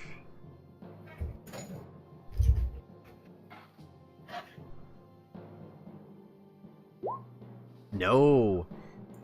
So you watch as this other, the dwarf, takes his shield and basically does like an uppercut slash against Estral, cutting across his arm and knocking the folding javelin out of his hand and falling to the ground. Oh dear. And that is it. Shiara, it's your turn. Oh man. Okay, she is gonna. I really don't want. I really want to do something, but I just. I'm just going to Eldritch Blast the Chieftain, Okay. and that's with advantage still. Yeah, he reckless. Fucking crit! Okay, you roll 2d6 for the hex then, because the hex gets the benefit as well. Motherfucker! 2d6. 6. God damn! 24 fucking points of damage. That's 18 force and 6 necrotic. She just like holds her hands out, and like her both her hands have this green and purple swirl, and she just kind of like throws her arms up, and they just kind of like burst in these little small streams that come back down on him. And she lets out this kind of like this weird otherworldly like screech as she does it. And then as a bonus action, I'm gonna convert my 2 sorcery points into a 1st level spell slot. You do that as you watch the chieftain drop to the ground with a scorching hole in his chest. Eat my ass! Yes! You throw out this spell, and you see it hit squarely in the chest and blast a hole through the armor. And he drops to his knees. And then falls to the side. Swift justice, motherfucker!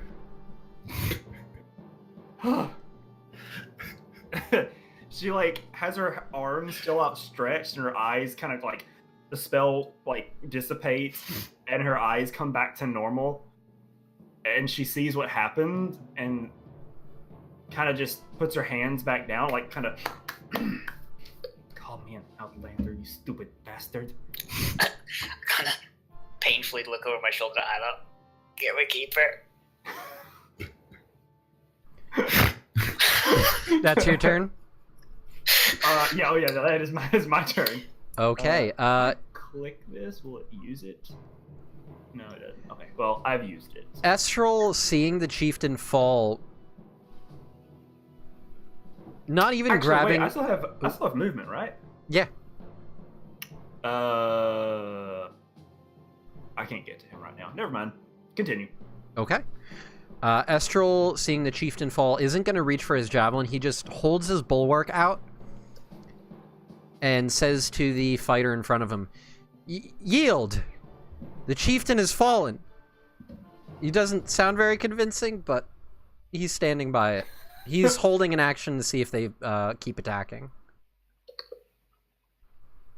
The druid, in similar fashion, is going to turn to the one to the south of Ilo and holds his staff out, saying, "Yield now, or else."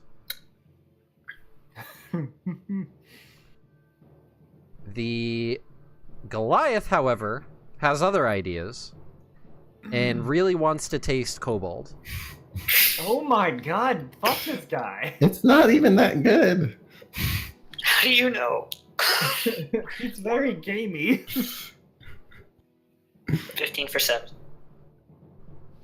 It's gamey, it's tough. Ilo, you take 4 slashing damage. Okay. Zai, how do you kill this guy? Actually, God. mine has a reaction, so it goes before he hits Ilo, actually. Reactions are after the initiating. Okay, sure. Anyway, I just cut his arm off, and the damage that Ilo takes is actually the axe falling on him. Shield, not an axe. Okay, I'm looking at the picture. Sorry. The shield falls on him, and then as he looks down at his arm, I just cut his throat. All right. So that is a dead Goliath. Ilo, what are you doing? There's still a dwarf. Oh god, yeah, I was gonna say there's a dwarf. Oh. You guys know. Hey, is this guy right here the dwarf? Nope, No, that's a it's that tiefling. one. Oh, okay. Because that would be real funny if he just Let turned me drop my thing. Which one is the dwarf? The one The to right the one. right of Estral. this one right here. Yep. It would just be real funny I if he could just get there. slowly turned around and there was a dwarf and he just grins and just stab.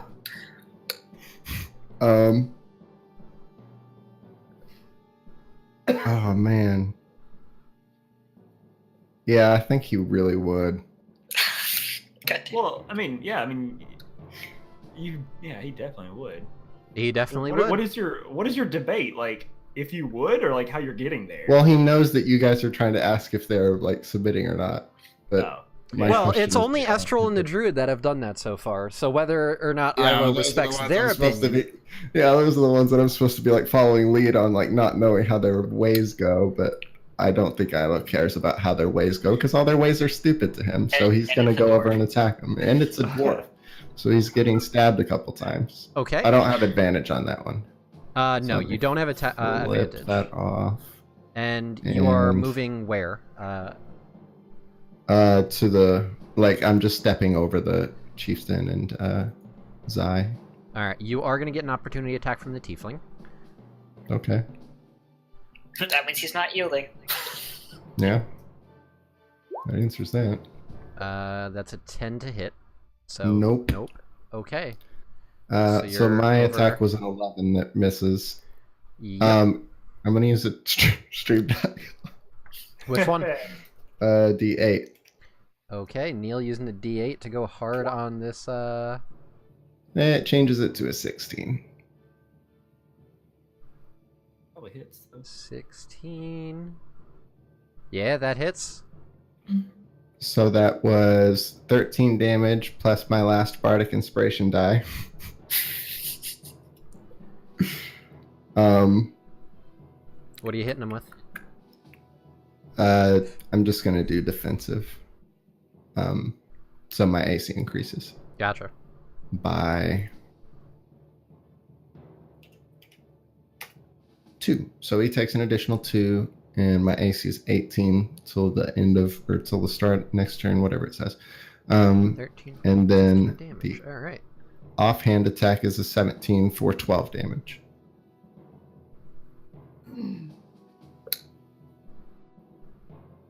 really feel like Dwarf Slayer needs to be one of your titles. Vanquisher of Dwarves. It was 5 times. It was. But now it's at the end as well. It was there. It was in there. Promise. Somewhere in A there. few times. Okay. Vanquisher of Dwarves. Zai, what are you doing? You just saw Ilo rushing off and assaulting the dwarf. Well, Stepping out of the way, taking an attack of opportunity from the tiefling to target the dwarf. I did see the tiefling take a swing at Ilo as he walked off, so that means he's not yielding. That is true. So, slashing. Bad day. Even with the advantage, you're not supposed to have that misses. Cool. Well, that was a nat 3, so, All right. Anything else? no.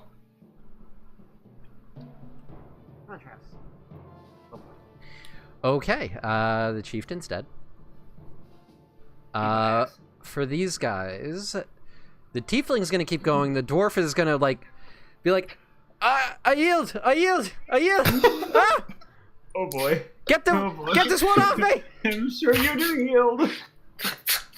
You will yield very, very good meat for Ilo. The tiefling, however, is gonna slash back at you, Zai. Okay. Have fun with that. You can't hit for 16 like your chieftain can.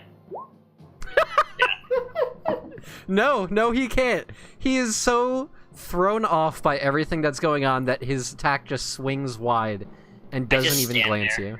I just stand there and stare at him the whole time. Don't move a muscle. Sounds good. Shiara. Oh man. Let's see. 5, 10, 15, 20. Okay. So she's gonna walk around the people because she's not stupid and does not want to get in the middle of the fight. Uh-huh. But she is gonna end up right here by the chieftain's dead body. And she's gonna reach out and pick up his magical bulwark shield. Okay. And as she does so, she puts a foot on his chest and reaches down and picks it up and just says, I suppose that would make me Shiara, sole survivor of Ivy Bridge and slayer of the chieftain. And then just picks up the bulwark shield. It is very heavy. She has a mage hand helping her that you can't see. Just but she just has this super cocky grin. Just humor me because I find it amusing. Just make a strength check. Just. Hey, that's an 11. Oh, that's not supposed to be with advantage. It's actually a 6. That's about a par. You kind of half pick it up. You're holding it at waist level. It's really fucking heavy and just. You just see her kind of look around. She snaps her finger, and there's this little mage hand on the end with her trying to lift up another 5 pound. Was it 5 or 10 pounds? Like what, 10 pounds? I think. So you can lift. I don't know, but sure. You're able to get it kind of shoulder level. Yeah, she's not trying to actually wield it. She just is this. I'm taking this. So I just looks over. You probably shouldn't use that. Could be blood bonded. I do have no idea what you're talking about. I'm just. You don't want to be cursed. Fair enough. And so, yeah, that's all she wants to do this turn. All right, Estral, seeing that the dwarf is yielding, is going to go deal with the tiefling, assuming that Ilo is not actually going to go on a murder spree. Assuming incorrectly. He doesn't know Ilo like you guys do. And he's going to reckless attack. He doesn't even have his javelin. That hits. So the tiefling is not looking great.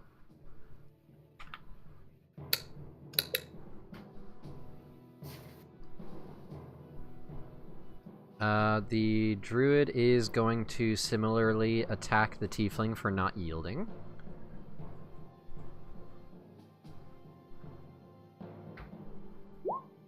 Hey, Mazel Tov, he actually hits. Oh no. Oh. And kills him. So you see the Archdruid just take his quarterstaff and whack right across the head of the tiefling, and you hear this sharp resounding crack as his head whips to the side, and you see the tiefling crumple into the dirt. Those guys are dead. Ilo, what are you doing? Well, the issue that I have Uh-huh. is that dwarves ask me not to kill them a lot. All the time. I'm used to that. Uh-huh. But no one else has told me not to. So Ilo mean, thinks... He Ilo might thinks... be dead, but he's dead, so. Well, no. No, not exactly. You told me to give him the benefit of the doubt. This one was on the wrong side of this True. ordeal. So I'm gonna do Dissonant Whispers as a second level and basically like place my my giant sword-like dagger Uh-huh. on like one of his shoulders, and then do that like noise down it, like right through him, basically. Oh, Okay. God. Do that terrible noise and like shoot my other knife down my other dagger to make a horrible noise right at him that only he can really Are you trying to delay get while you fucked cast a over spell? by. While I click the proper buttons. Yeah, I'm second level for... Should be another d6 in there. Yeah, you're probably gonna have to roll it. It didn't do it. And he needs to make a DC 13 Wisdom save. 10 damage. Wonderful. He absolutely fails. And walks away from you and you get that way. Okay. He clutches his head, screaming, and runs away. Opportunity attack. From me too, actually. Oh yeah, because you have the glaive, so you have the range. Oh my god. Oh, dang it. Well, you missed. Ilo, you can make your, You stream die. I will if Philo misses. Ilo misses. Okay, I'm gonna use a d6. That still No, misses. Never mind. Alright, D6. I'm gonna miss anyway. I'm gonna leave it alone because I'll just chase him. It's fine. Come here. That's your turn, Ilo, or are you actually chasing after this dwarf? I'm gonna chase him, yeah. Okay, move yourself where you're going. Where is he at? Oh. I was at 5, 2, 13, 13. Yeah, okay. I can get him. Ty, what are you doing? Oh god. I'm just gonna loot the chieftain. Ilo, you can go do whatever you want. I'm not helping though. You've got this. I'm looting the chieftain. Well, it's gonna tell me to stop, so okay. You're doing the search action? Yeah. Alright, roll me an investigation. I was waiting for a command that's not gonna come. Shiara is like I'll rephrase that. I was struggling not. to hold this shield up and is like, is he always like that? It really doesn't like dwarves. Oh. Huh. Good to know. So searching the body of the chieftain, he has the armor on which he is wearing, which you even at a glance can tell is worth a lot. There's the bulwark, which Shiara is barely holding. Beyond that, he has... Chieftain... he's got some rations. That's about it. His water skin. Great. Just want to make sure that he did not have anything interesting. I'll take his armor later.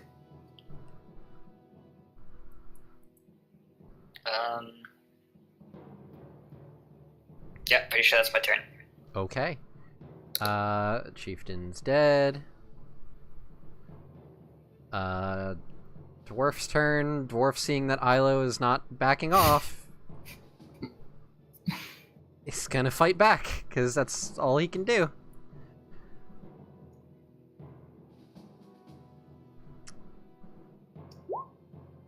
Huh. Definitely not. So he just feebly swings at you, Ilo, and it just kind of goes right past you. And he just goes, "Leave me alone! I yielded! Back off!" And he, like, flails at you with the shield. Shiara. So she sees this happening and finally looks at Zai. Wait, she looks at Zai and at the druid.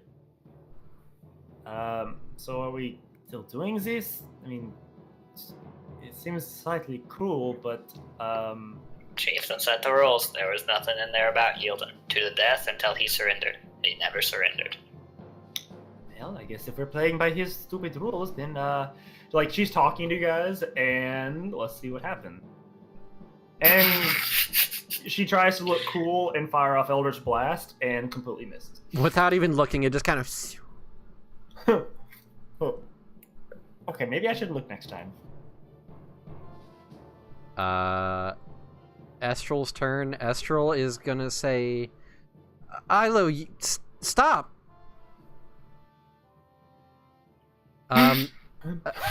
Ilo, he's gonna try to grapple you. Astral? Yeah. Don't you have like something about strength checks since you're big? You have advantage on strength checks, yes. Yeah. That being said, in a grapple case, you can either do athletics or acrobatics. If you do athletics, you'll have advantage. Acrobatics, you won't. And since he's still raging, he has advantage on his athletics. Yeah. Astral rolled a 22. Well, I'm not going to be able to hit that with athletics because even if I crit, I have a -1 to it. So I'm going to do then? acrobatics. All right. Nope. So you feel Estral come up behind you and just like wrap an arm around your waist and is trying to pull you off of the dwarf. I'm squirming and I'm screaming. Fun fact, you can still attack the dwarf because he's still in front of you. I know what I can do. I've got it. 1, 2, 3. I think he can technically move you at half speed if he's grappling you. But he walked all the way down here. He only used 1, 2. He only used 3 spaces of movement. So he could move you 1 space. So he's gonna, holding an arm around your waist, he's gonna yank you back, just the 1. I was very confused. I thought we were going to kill him, and now he's pulling him back. Y'all are very strange people.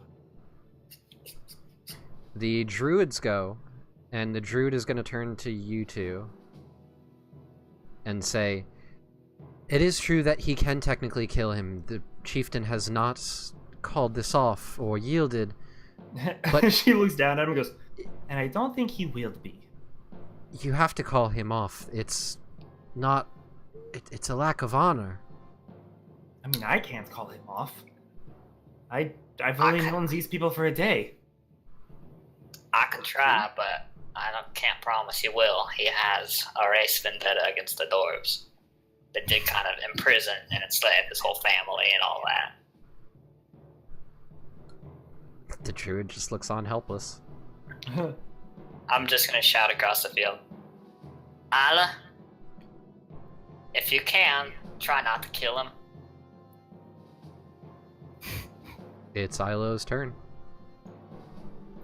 What is Ilo doing?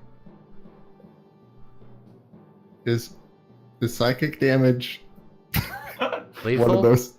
Yes. God damn it. You see him starting to like do magic and he's like gonna scream, "Fuck you, dwarf!" And he does, but like he stops the magic part of it and just kind of looks back. Is Ilo going to continue trying to pursue the dwarf, or am I getting rid of the initiative? No, you can get rid of it. He was about to just do vicious mockery. Okay. But he said what he was saying without actually doing it as a spell. Then we are out of combat.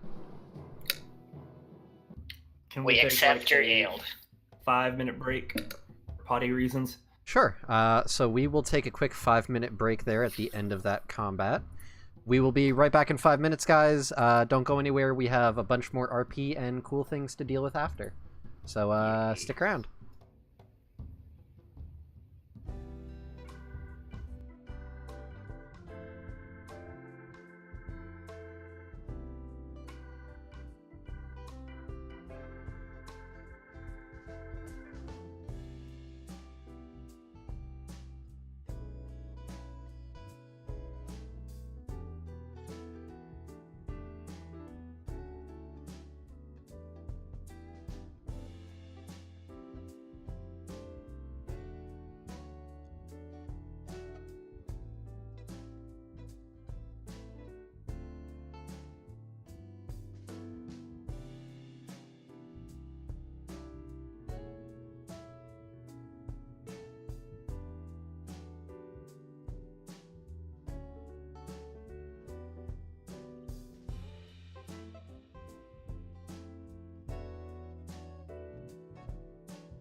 All right, and we are back. Thank you everybody for sticking around, and sorry for the 2 extra minutes that we were gone. So, you all find yourselves in the middle of this circle of the tribesmen who created the little arena for you guys. You have the chieftain is dead, along with 3 of the other combatants.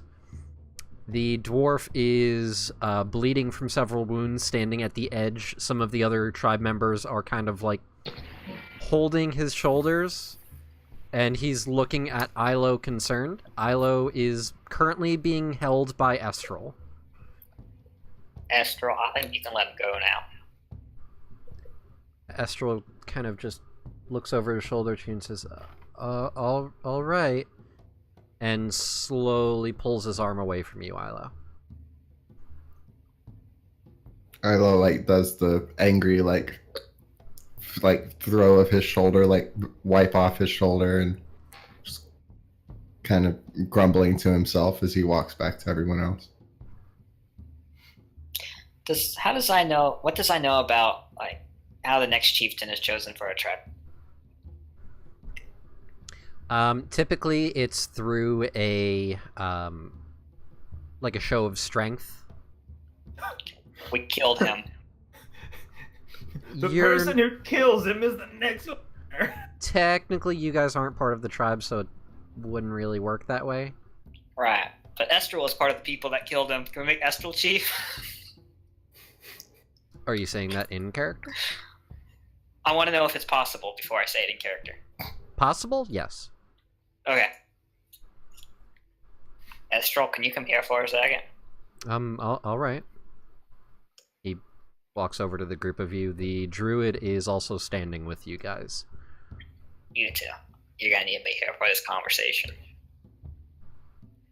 So, as I'm sure you two know, chieftains passed to strongest, right? We just killed chieftain, but 3 of us here are part of the tribe. Estral here was a very big part of that. I nominate him for chieftain. I'm saying this quietly, it's like the circle around us can't hear. The Furbolg druid, Archdruid Matiel, kind of rubs his chin looking at you. Goes, that would be a possibility. That is definitely something that we could put forward to the tribe. Estral, are you okay with this? Estral is just standing there, mouth agape, just kind of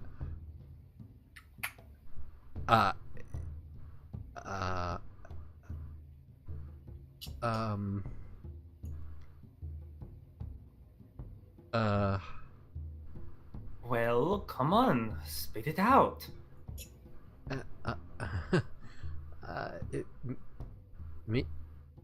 Me as chieftain? Pretty sure that's what I just said. Have you not just proved your worth in battle in front of the whole tribe? I guess If they had any doubts of you, that should be gone by now. Make a persuasion, Chiara. Come on, baby, it's one of my good ones. 16. Yeah, you're right. Yeah, I can be chieftain. I turn to the druid. Any objections? None from me, but we have to see what the tribe thinks. Let me do my thing. I nod. I nod. The druid turns back to the tribe and announces to them, the challenge has been completed. Both sides have fought with honor. And you see his eyes shift over to Ilo for a second before turning back to... I doesn't care. Before turning back to the tribe surrounding you all. The pact shall be honored. as the ancient laws foretell. And it would seem that we are in need of a new chieftain.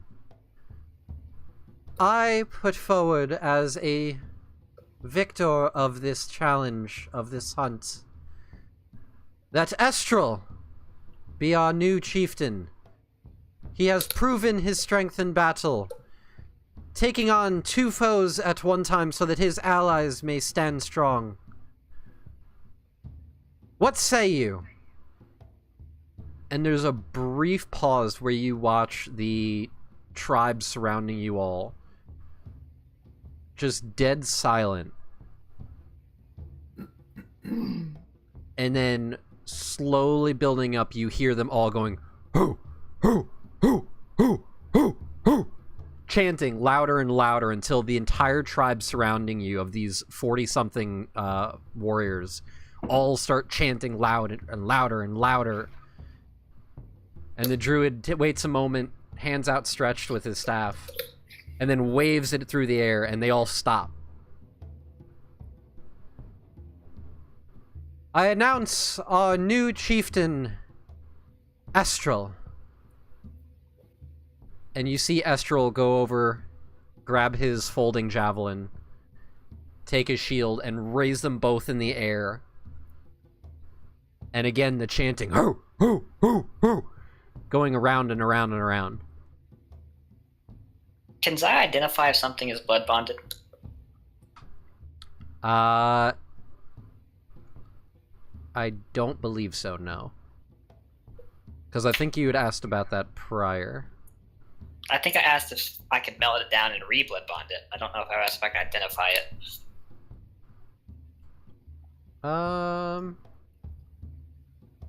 Like, if I actually take the time to look at it, not just like at a glance. Yeah, if you take the time, I would say you probably could, but not in a glance. Chia, I'm kind of sorry to do this to you a little bit. I'll make it up to you, but can I have that shield? She looks down at it. I mean, sure, if you can lift it. It was really mainly just for a show, but I can't barely carry this thing more than a few feet. Zai reaches out and effortlessly picks it up. She's, oh gosh, thank you. I couldn't put that on for much longer. I turn to Estral, and I really think a chief needs a weapon for his station. And I hold it out to him. He pauses and he looks and I told you I'd get you a better shield. I say quietly. Mm-hmm. He casts aside the shield that he was wielding, straps the bright steel one on, and again raises it in the air, and more chanting goes around from the tribe. And the druid seems to just be kind of smiling and nodding. And then turns back to the group of you. So, the pact will be honored then? The pact shall be honored.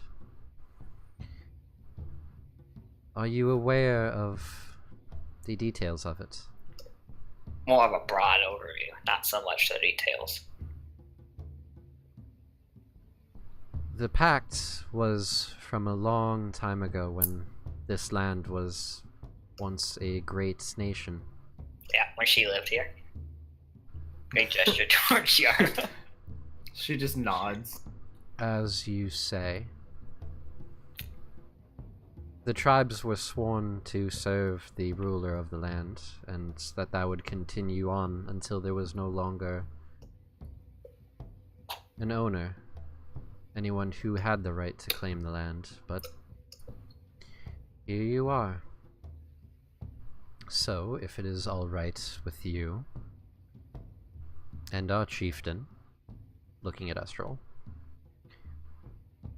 we will move in here. We will bring the rest of our tribe and take up our duty as we once did of defending this land.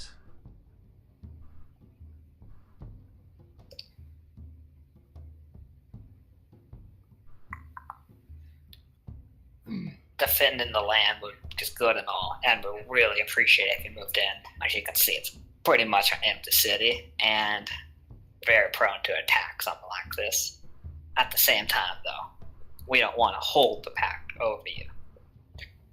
You are still free, to a degree, to do as you wish.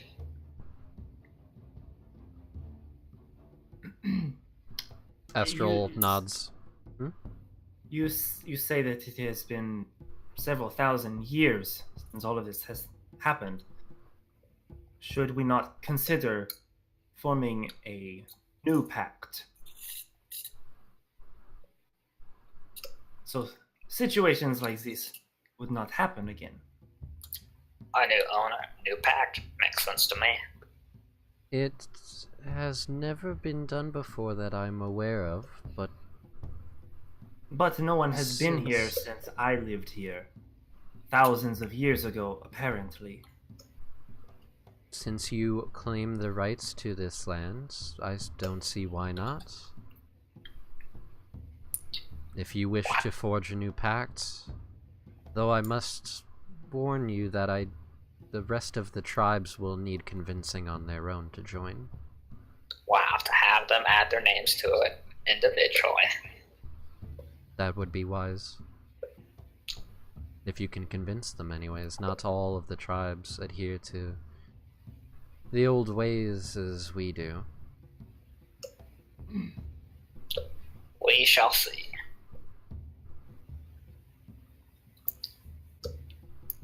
Though, we're gonna have to wait till the actual owner of the keep gets here. Can't really go do that without him. Yes, you mentioned something about a guild, yes? Called the Free Company.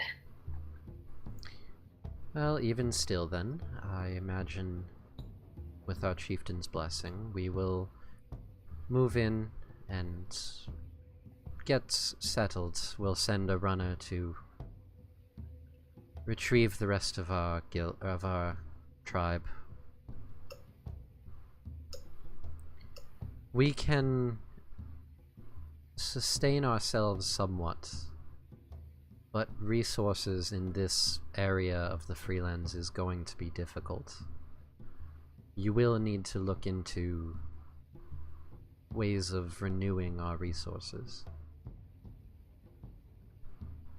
Food and fresh water are not easy to come by in this area. First thing, though, you think you could maybe spare a couple people? Look around the town. We're missing a tiefling cleric. Estral just gives you a nod and says, I can make sure that we have some people do some searching. That shouldn't be a problem. She's kind of our way to get in contact with the rest of the guild. Be nice if we could find her. Understood. And you see Estral walk away and walk towards the crowd, which is now kind of closing in on him.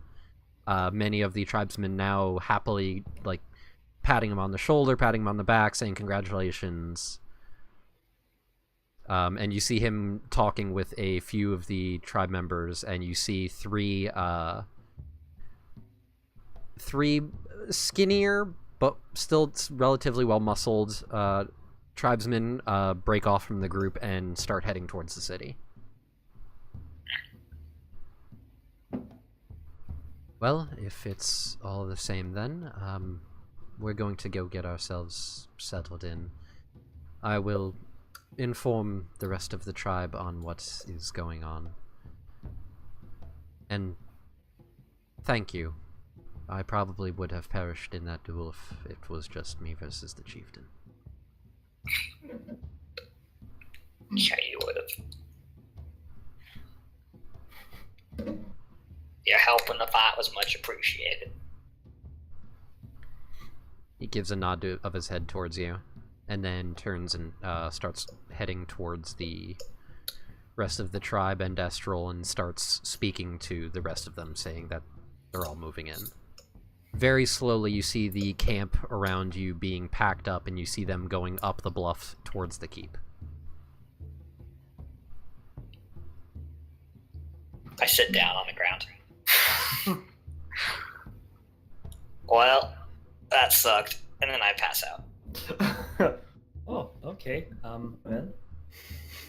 Well. She just looks at Ilo. Does he do that often? Die? No. No, not that often. Huh. I'm gonna give you your stupid health potion. This is very strange. I don't know what a health potion is. Like a D4 plus 2 or something. 2. Regular health potion is 2d4 plus 2. There it is. 8. So you get 8 health points back. And then I look very sarcastically over you. It's like, so, what, you think that was one of the good dwarves? And he does cure wounds on you for 10. That was probably one of the good ones, right? The one that was trying to kill us, and he does another cure wounds. He's already up full, and you keep just healing him. Oh no, if you're at full, I'd be fine. Fuck you. Like poking you in the chest over and over as he casts. No, that 16 healing earlier was a lot. He's just very sarcastically, like, That quote, going on about it. Yeah, quote, yeah. What was it? No such thing as a good dwarf. That was my opinion. I really doubt that one in particular has ever been to the Dwarven Kingdom, though.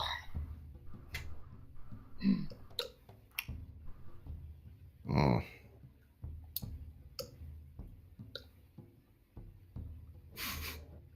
As you can see, not a lot So of tired places. to cast cure wounds.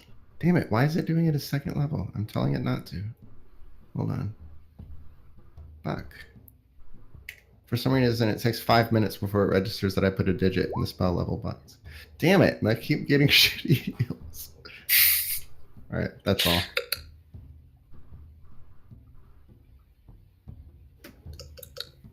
And Ilo stops doing his magic I'm still And laying just- on the ground. and just kind of like crosses his arms and raises an eyebrow at you and shrinks back down to normal size. He probably did that a while back.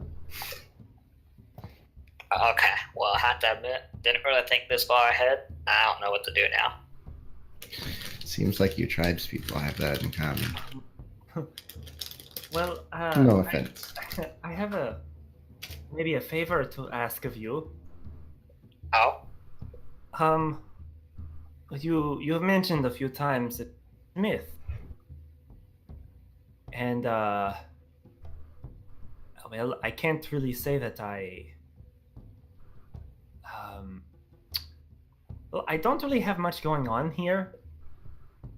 So if I'm going to continue being around you both, apparently, she's just kind of like looking down at herself. I can't really say that I'm well armed for combat. I have my magic, but Zai instantly perks up at the sound of, I get to make something. I appear to be very well underdressed for this kind of life. And just like, Zai pops up and just like starts using his hands to take measurements. It's like, I think you can wear medium armor, or do I need to make it louder than that? Scale mail, something along those lines.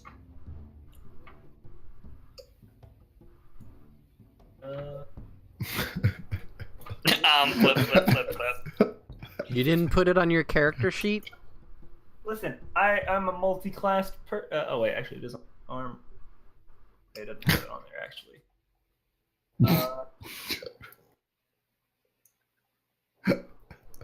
Warlocks get light. Okay. Which is the one thing that Zai can't craft. Oh. Yay. Because that would require leatherworking. It would. I mean, what would happen if I put, like, what is that? I can't wear medium armor? If you wore armor that you're not proficient with, you would be unable to cast spells. You would have disadvantage on all strength and dexterity-based attacks and saving throws. I think your movements have to. Yep. Basically, you would be useless. Right. It'd be like trying to use that shield. You can't pick it up, but now it's on you. Okay.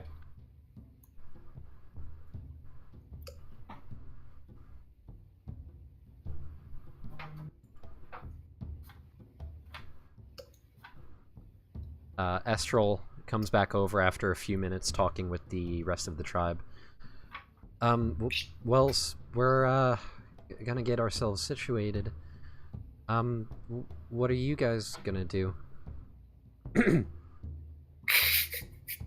That's an excellent question you got there, Estral. You were saying stuff about sitting in food and water.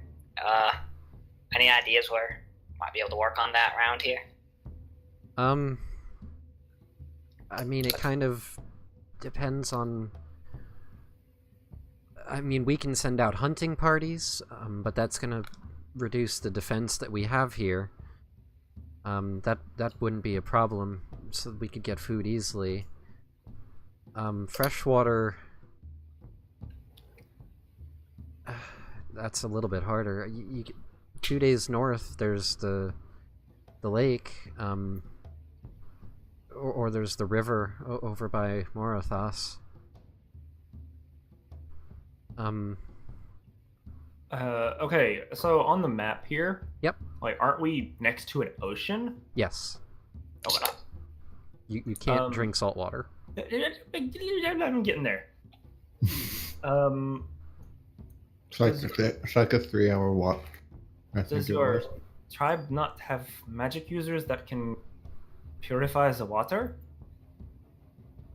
We have... well, If you could get the water from the ocean and purify it to clean drinking standard, well, we have all the water we need right here. we only have 3 druids. The Archdruid, and then we have 2 others that are underlings. They can... I think they can create water. The only thing is that's going to consume a lot of their magic, and that's fine for now. It's a good temporary fix, but we're gonna need a more steady supply, especially if we're bringing in other tribes eventually. I assume that's... Shiara, when you were living here, did they have wells and stuff around, or how did they get water when you lived here? Does it rain here? I don't know if the 10 history check tell me. You don't need to roll a history for this one, Kyle. You recall that at least a couple thousand years ago, there was a river that was going around the bluff. There is the riverbed still that you guys saw on the way in, which went around the flat end, the cliffside of the bluff to the north. And that wound from the lake, well, from the inlet to the northwest of you guys, across to the southeast. However, that has since dried up. That being said, the curse has been lifted. There's no water there right now, but you know that there were wells that were around from drawing from the water that was underground. Whether or not those are functioning, though, is another thing entirely, considering it's been a couple thousand years. You know, give or take a couple thousand years. Well, back in the day, there were wells. We had wells everywhere, but there was also this. She'll point out the riverbed. That was a river. I mean, maybe it should connect to the lake. I don't know why it wouldn't be flowing. The only thing I could suggest is maybe follow the riverbed and hopefully find out why it is not flowing from the lake and fix that. Seems like a good idea. As far as food, I guess with the curse being lifted and all, might be able to start farms, but that's going to take a while. That's definitely an option. None of us are really farmers. Can't say I really am either. For now, though, we're gonna have to send those hunting parties out. We're gonna need food before crops grow, even if we knew how. Do you want me to handle that, or is that something you'd prefer to plan? You are technically in charge. I can try to manage things, but if you'd rather have more of a hands-on, then I defer to you. So, I'm gonna suspend reality here for a second. So in the way that this is going to work now that you guys have a following and the keep, there are certain things that you have to consider, mostly in the upkeep itself. One of you is probably going to need to keep notes. I will let you guys decide who, but one of you is going to need to keep notes on certain aspects of this. Got it. Okay. So Estral will inform you that after the fight you guys just had, you have a grand total of 46 tribesmen in total, of which you have 1 archdruid, 2 regular druids, and then where are my notes? I remember most of this stuff. And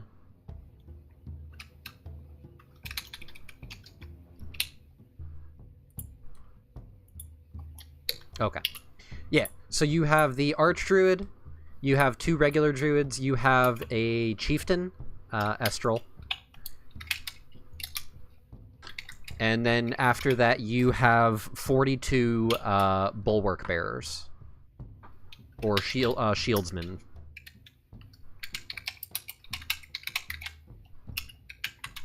Okay. Of those 42 soldiers that you have, 20 of them are skilled with a bow. The other 22 are not. Okay. Got it? Yep. That being said, the archers, while able to use a bow, are not considered like very powerful archers, so just keep that in mind.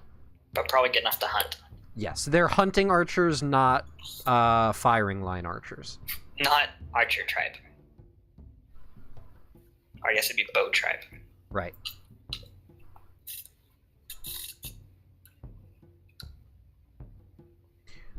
Okay. So that's just something to keep in mind. You guys do have to decide whether or not you wish to have a more hands-on control of how things transpire. There are certain things that I will bring to your attention as the game goes on regardless. Those will be dealt with as they come up. However, in this situation, it's a case of you can either take direct control of how things will go in terms of supplying food and water. You can let Estral manage that, in which case he will be the one that makes the decisions on those things. Whether or not they work or not is going to then be up to a certain amount of RNG that I will be doing. Otherwise, it will be based on the decisions you guys make. Deal, Kyle. Basically, I'm allowing it where if you guys want to have a more hands-on approach to managing the keep, Right. that's up to you. If you don't want the game to be a resource management like that, then I can only have the serious things brought to your attention and have your, air quotes, underlings manage the rest. However, there will be things that may transpire that would not normally then. Right. Because you are letting other people basically be in charge. I like at least hearing about the things. Yeah. That is one I thing don't that I know, will I do don't- is you'll get reports. Yeah, I don't think that if Isla were to have a vote, it would be that we should just let someone else like do things for us. These aren't people that are working with the free company. So like it's not like it's almost a trust thing, but like not really. They're our allies, but at the same time, like I don't know. I think it's necessary that we at least hear about all of the things to say whether we want to make decisions on them or not. Does Shiara want to have a hand in trying to rebuild her old city? I feel like she doesn't. She does not care about that at all. Okay. Ilo wouldn't voice an opinion either way, though. Zai, after all of his blacksmithing crap, is like super micromanaging though. He needs things to be perfect, otherwise whatever he makes ends up all wrong. So he would like to have a say in all the things that are going on. I mean, like Shiara isn't even part of the free company. She's just kind of here by happenstance right now. But since we know out of character, she's going to join most likely. Would Right. she then want to have a hand in it? This is a more overarching thing. Right, this is an uh, out of character, like, this is me presenting the mechanics. I think if you want to, Zai, then like we should. I don't see why we wouldn't. Only reason we wouldn't is because it's going to take a lot of time, and if you two don't want to, then it's not worth it. Right. I mean, I'm going to try to streamline things. I'm going to have write-ups, basically, of things that will transpire in X amount of time. You may get reports. It'll depend on the situation, where you guys are, if you leave the kingdom and to do something. Things of that sort, basically. Right. So whenever you're in the keep, it'll be a case of you may get reports from someone, things may transpire while you're there. But if you're out, then it's up to you to either leave somebody in charge or have somebody reporting in, or however else you choose to. I mean, I feel like at least at the beginning we should take more charge. Until I things vote. are I set vote up. for turning this into a city building game. At least for the beginning, until it's self-sustaining. Then we can Right. talk about it again. I mean, keep in mind, obviously this is D&D, and I don't want to bog it down where it no longer feels like D&D, so I will be keeping it where things will go on that you guys directly will have to deal with. But there may be other things along the way that may not necessarily be your problem. Or it doesn't have to be if you don't want it to be. Right. Okay.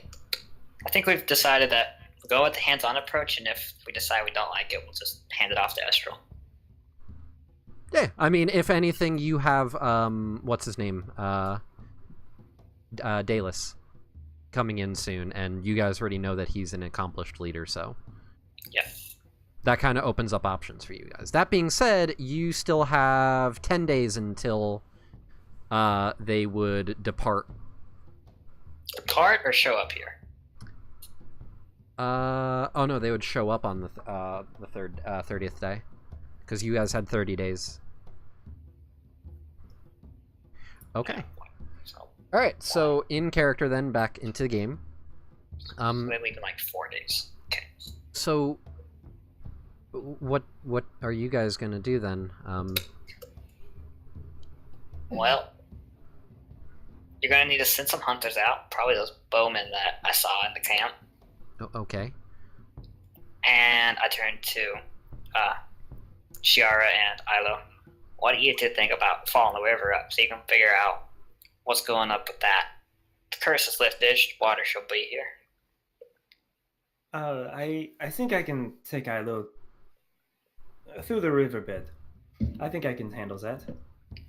If something comes up in town, send a runner up the river to get us. That's where we should be. Very well. So the three of you are gonna go up the river then? Have to solve the water somehow. All right. How many of the archers should we send out? If the more we send out, the less we'll have to cover the walls. Okay. What do you think's gonna attack us here, first of all? We're still in tutorial mode. I mean, The hard waves haven't come yet. I think we're good. I mean, we are still in a desert technically, so there is always the chance of sand sharks. It's possible that they might come in this area. There could be looters. I can't imagine that anyone would be coming here, but it wouldn't be the first time. And next question is, how many archers would you have to send out to get enough food to have a stable supply without like having a ration and all that? That's going to lower morale a lot. Are we including you guys in the count for food supply, or are you able to self-sustain? Don't include us for now. We're going to be gone anyway. Well, if we send 10 of our archers, that could probably supply us as long as we ration just enough to make it last for a little bit. We'll have to send our archers out again in probably another 3 days to go hunting, but that should at least cover us for the 3 days. Would that be comfortable, or would that just barely be getting by? In between. It wouldn't be luxurious by any means, but... What do you two think about having them send 12? I would have 8 just to keep a lookout, but since none of them are super great with their bows anyway, there's not going to be a whole lot of help when it comes to it. I mean, I can't see the place being attacked. I mean, the Bulwark tribe was the closest tribe. I think that anybody else is going to make a move for us at least days. And as far as raiders go, I think they're going to be in for a very bad surprise if they try to come here for an easy loot. This area is also still not widely known to be fixed. Still the curse keep the most of the world. For now, I think we should be safe to send out a couple extra hunters. Precisely. It's not as if we're just leaving the place abandoned. No, we'll be defending it. The rest of us will be here. We'll set up in, I assume that there's a barracks of some sort that we can, occupy. I don't know. There is, but it's dirty. Might need to fix it up a little bit. We can take care of the heavy lifting, and when the rest of our tribe gets here, that should make things like that a little bit easier. We're gonna have to provide for more people then, but it should be alright. Where I blew up a fucking wall. Yes, you blew up the door. There is no door on the barracks because you put the glyph on it. If you have anybody left over who's not doing anything, it would be real good if you could send a few people out, see if you can find a couple places, make some farms. You know, we can figure out how to do that later, but location first. And also a few people to find some clay deposits. I can certainly try. We're not really skilled miners or farmers, but we can certainly give it a try. Yeah, just need to find the places. Don't necessarily need to do it. So mechanics-wise, each archer that you send out will be able to provide 3 rations. Okay. Or excuse me, not 3 rations, 9 rations, because they're able to provide 3 rations per day. So if you're going to have them supplying food for 3 days, then they would each provide 9. Each day that they're hunting is 3 rations that they provide. Okay. So if we send 12 out, that's 36 a day. That doesn't feed everyone, though. Well, that's with them rationing things. Rationing rations? Yeah. Basically, they're not going to be getting full meals, but it's not going to be them eating scraps.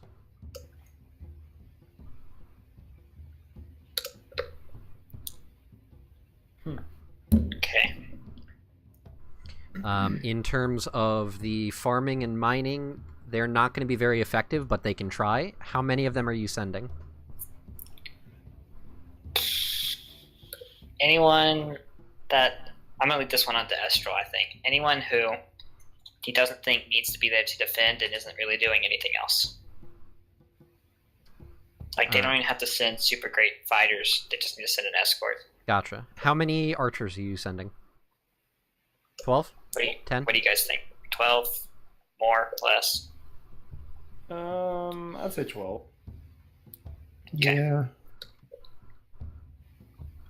Sure. Yep. Okay, so 12 archers. Alright, so 12 archers are being sent out for 3 days for hunting.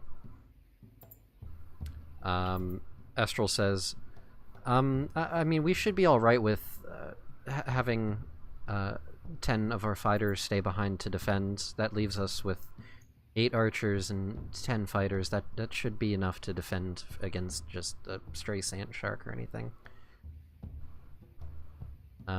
If anything else, I mean, I'll be here anyways, and so are the druids, so they can help defend. See if you can get some of those archers that stay behind to teach some of the others to use one, even if just with a little bit of skill. I'll see what I can do. Thank you kindly.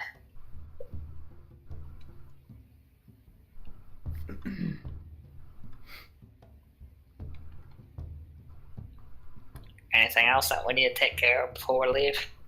I don't think so. We'll get ourselves acclimated and get about trying to do what we can. You two have anything to add? Not that I can think of. I can't really say that I do. I mean, I'm I'm used to the city being a city. I think it's gonna be a while before that is even remotely a thing. One more question, Estral. What tribe was closest to here besides you? I know I move around a lot, so I wouldn't know. I mean, we were not that far to the east, the northeast. I think the nearest one is probably the Glaive. I think your tribe's maybe 2-3 days to the northeast.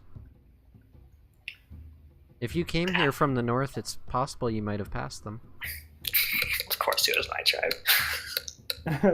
You do remember Eli mentioning on the way down that he had seen smoke. Yep. Oops. Whatever. Well, You we sure might that was pay them a a visit. failed perception check to see what they had?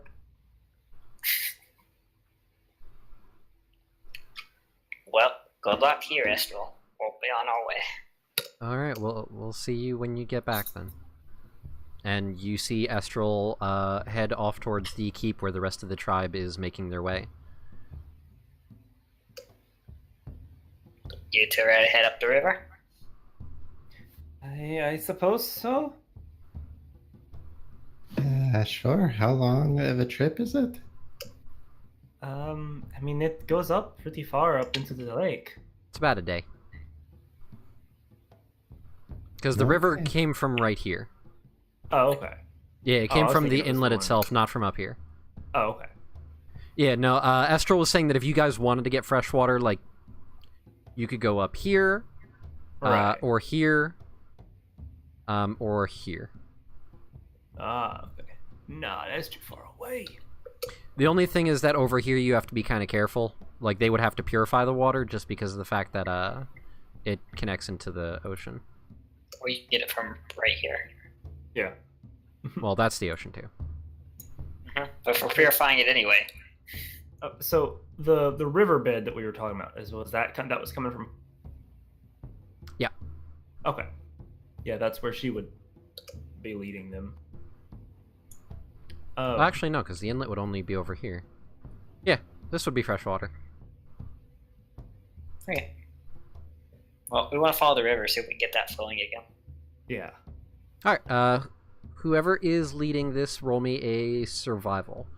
The DC is not that high because you have a riverbed that, for the most part, is easy to follow. Even with it being a few thousand years old. I mean, I have a +2 survival. I have +3. I can like try to like aid Okay, how you about- or something. How about I lead and Chiara tells me where we're going, kind of, because she knows the geography better because she lived here. Roll with advantage then, since Shiara is helping you. 22. Very easy to do. So you follow the riverbed northwest towards where you know... Shiara, from your past, you know that the river is supposed to come from this inlet over here. Right. And it takes you the better part of the day. Through the night, you guys make camp, and then the next morning head out again.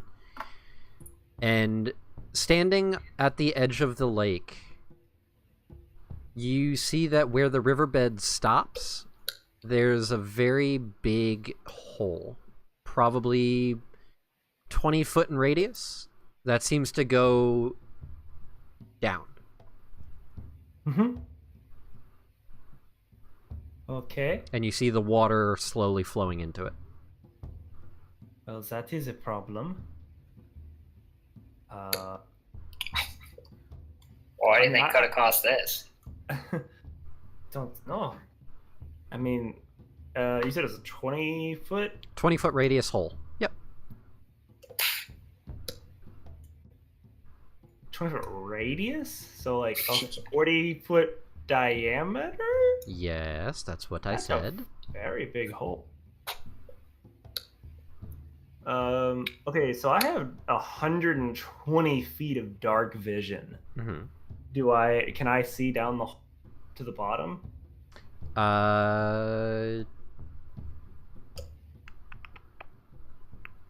Yes, you can. Oh. Okay. You see that the water goes down, hits the bottom, and then seems to siphon off into some sort of underground river. Well, that is Make a perception. problematic. 6. Yeah, you can't make out much else. You just see that the water flows underground somewhere. She'll kind of pop her head back over. Well, so it appears the water is going down this hole and blowing off somewhere, which is not really Which helping us. What direction is it flowing? I don't. You could see that much. Oh, okay. It seemed to be flowing southwest. South. Are you the only one looking, or is Zai or Ilo looking over the I'll edge? look. I don't know if I can see the bottom. I have 60-foot dark vision. Same. You can. The bottom is only about 60 feet down. Okay, I can see the bottom. I move my goggles over my eyes so I can see. I don't see why you wouldn't notice it either, Zai. Zai and Ilo, both of you are very accustomed to the mountains, to mining, to tunnels. Yeah. This is definitely man-made. Yay!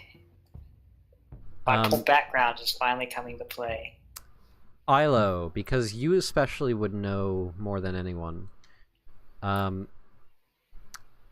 make a survival with advantage.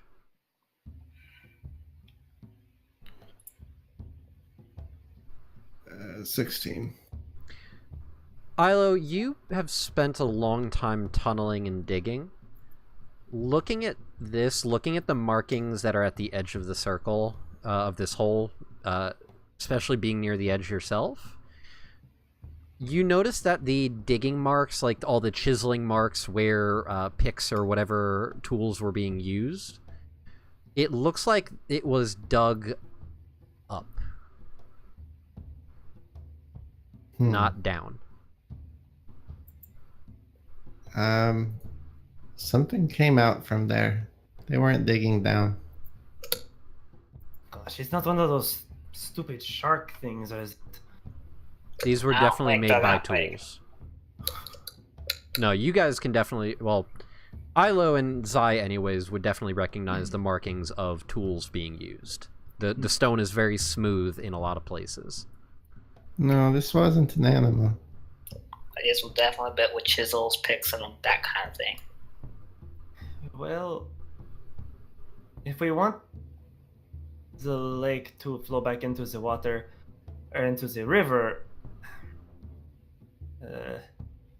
I don't really have magic that can move stone and the earth like that. But I mean, the hole could be bridged. I mean, it would take a lot of time and effort, but that might be the only option to connect the lake back to the riverbed. Why would someone have been digging up here? Why am I 5,000 years out of time? I don't know. There's so many things that don't make sense to me right now. And why dig a hole that's this big? How much effort that must have taken? It's not like you accidentally hit the river. Must have been on purpose. Does it look like oddly symmetrical or anything strange? Make a investigation with advantage because this is your shit. 11. Not a very hard DC for you. Yes, it is perfectly symmetrical.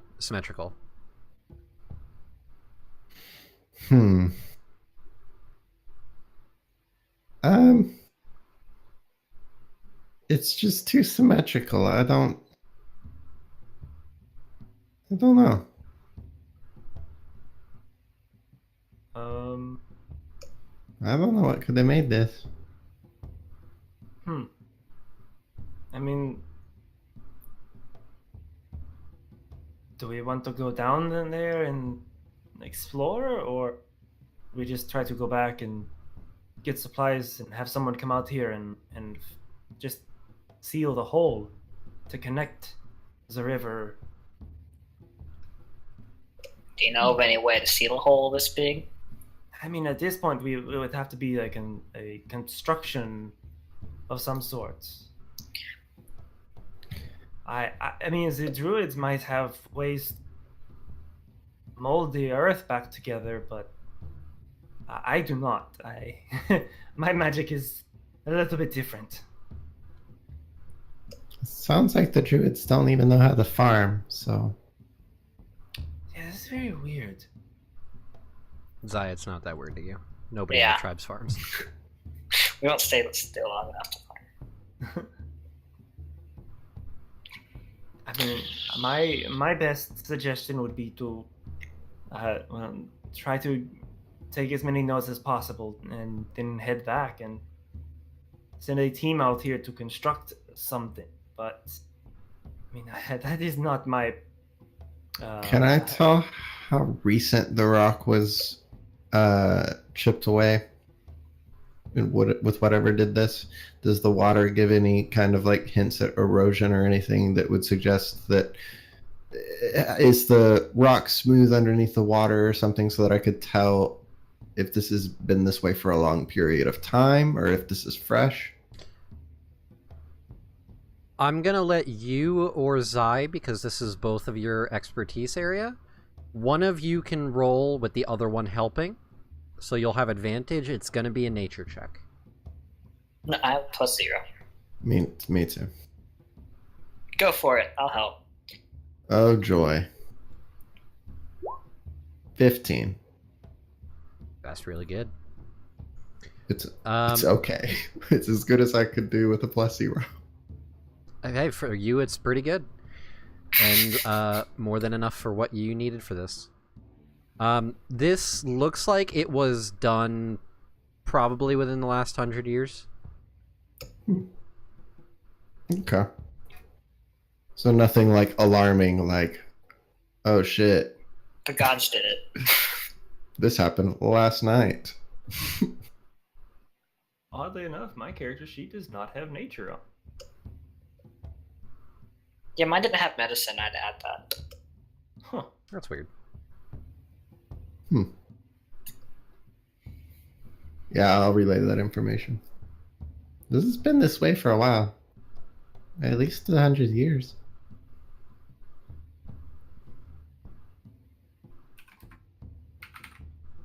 Dang, why can't we have anyone in the party from 100 years ago? That would be good. Maybe we just need to lift more curses. And if only you guys had like a really old elf. That'd be nice. God damn it. If someone in our party do some kind of modern history, this. Okay, I want to argue for history roll. Because this is a thing in the freelance that all the tribes wander around constantly, and all of a sudden a major geological feature just disappeared. I will accept it, but it's going to be a very hard DC because of the fact that none of the tribes really came out this far. Okay, so I'm going to fail it, but I want to at least try. 19. And for good measure, I'm going to deep 10 to it. Stream die? For 23. This is why you guys don't have a lot of stream time. Well, I have to keep the trend up every time I roll history of the freelance. I use a stream die to get above a 20. What do you want to know? Okay. Do we know what caused this? No. Do we know more precisely when it happened? 80 years ago. 80 years ago? Is there anything else that happened 80 years ago that may or may not be relevant?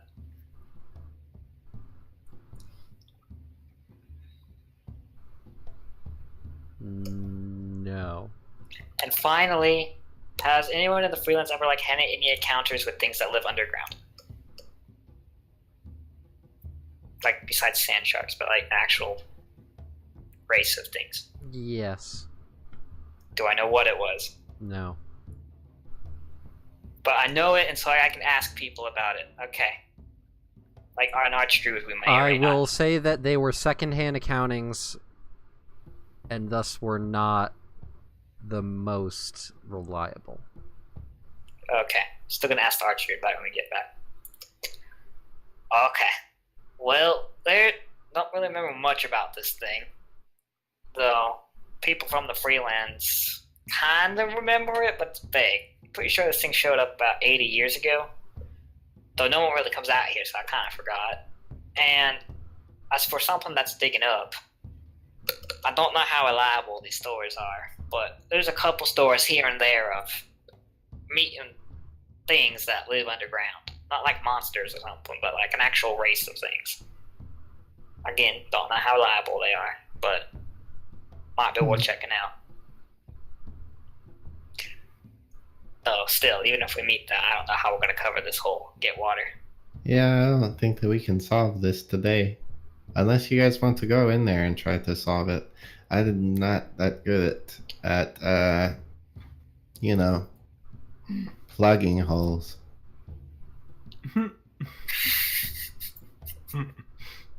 Something funny?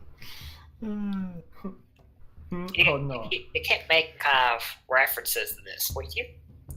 Did you have a part of that mountain thing that happened back at Thondarm a couple years back? What are you talking about? Alright, you said that one thing about Destroyer Mountains or something. Shaker Mountains, was it? I did not. When? Yeah. He gets really defensive. Back when you were listing all your titles, it was between Vanquisher of Dwarves and Vanquisher of Dwarves.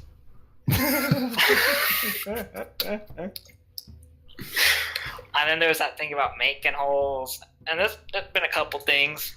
Did you have anything to do with that? No. Does it matter? I want to insight that. Okay. Neil, you know what to roll.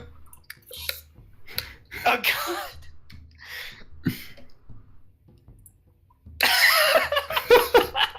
Wow. As you were. Why does it matter? I mean, it doesn't. Just kind of curious. I mean, it kind of shook the whole city. Kind of wondering what that was all about for a while. Anyway, if you weren't behind it, oh well.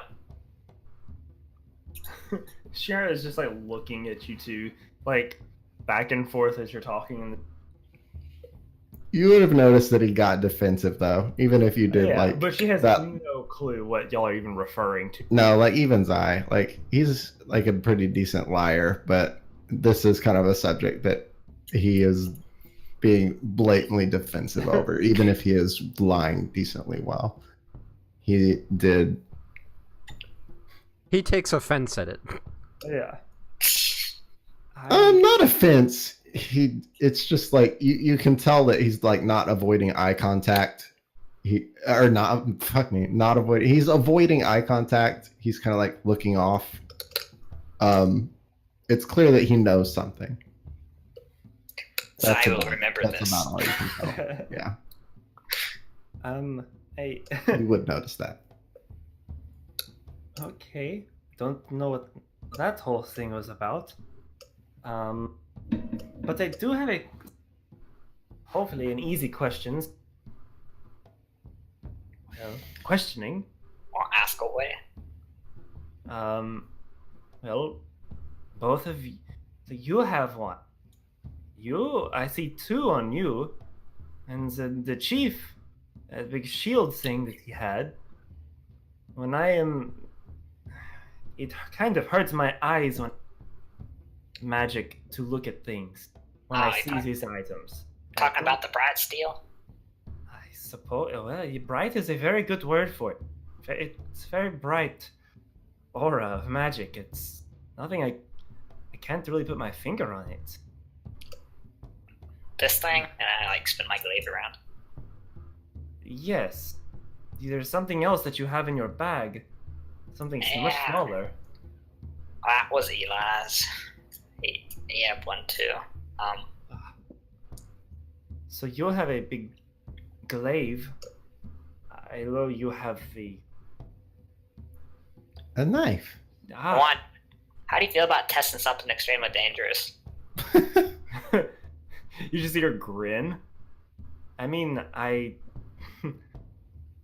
dabble in some very dangerous. It's on my character sheet now. It's kind of my thing. Okay.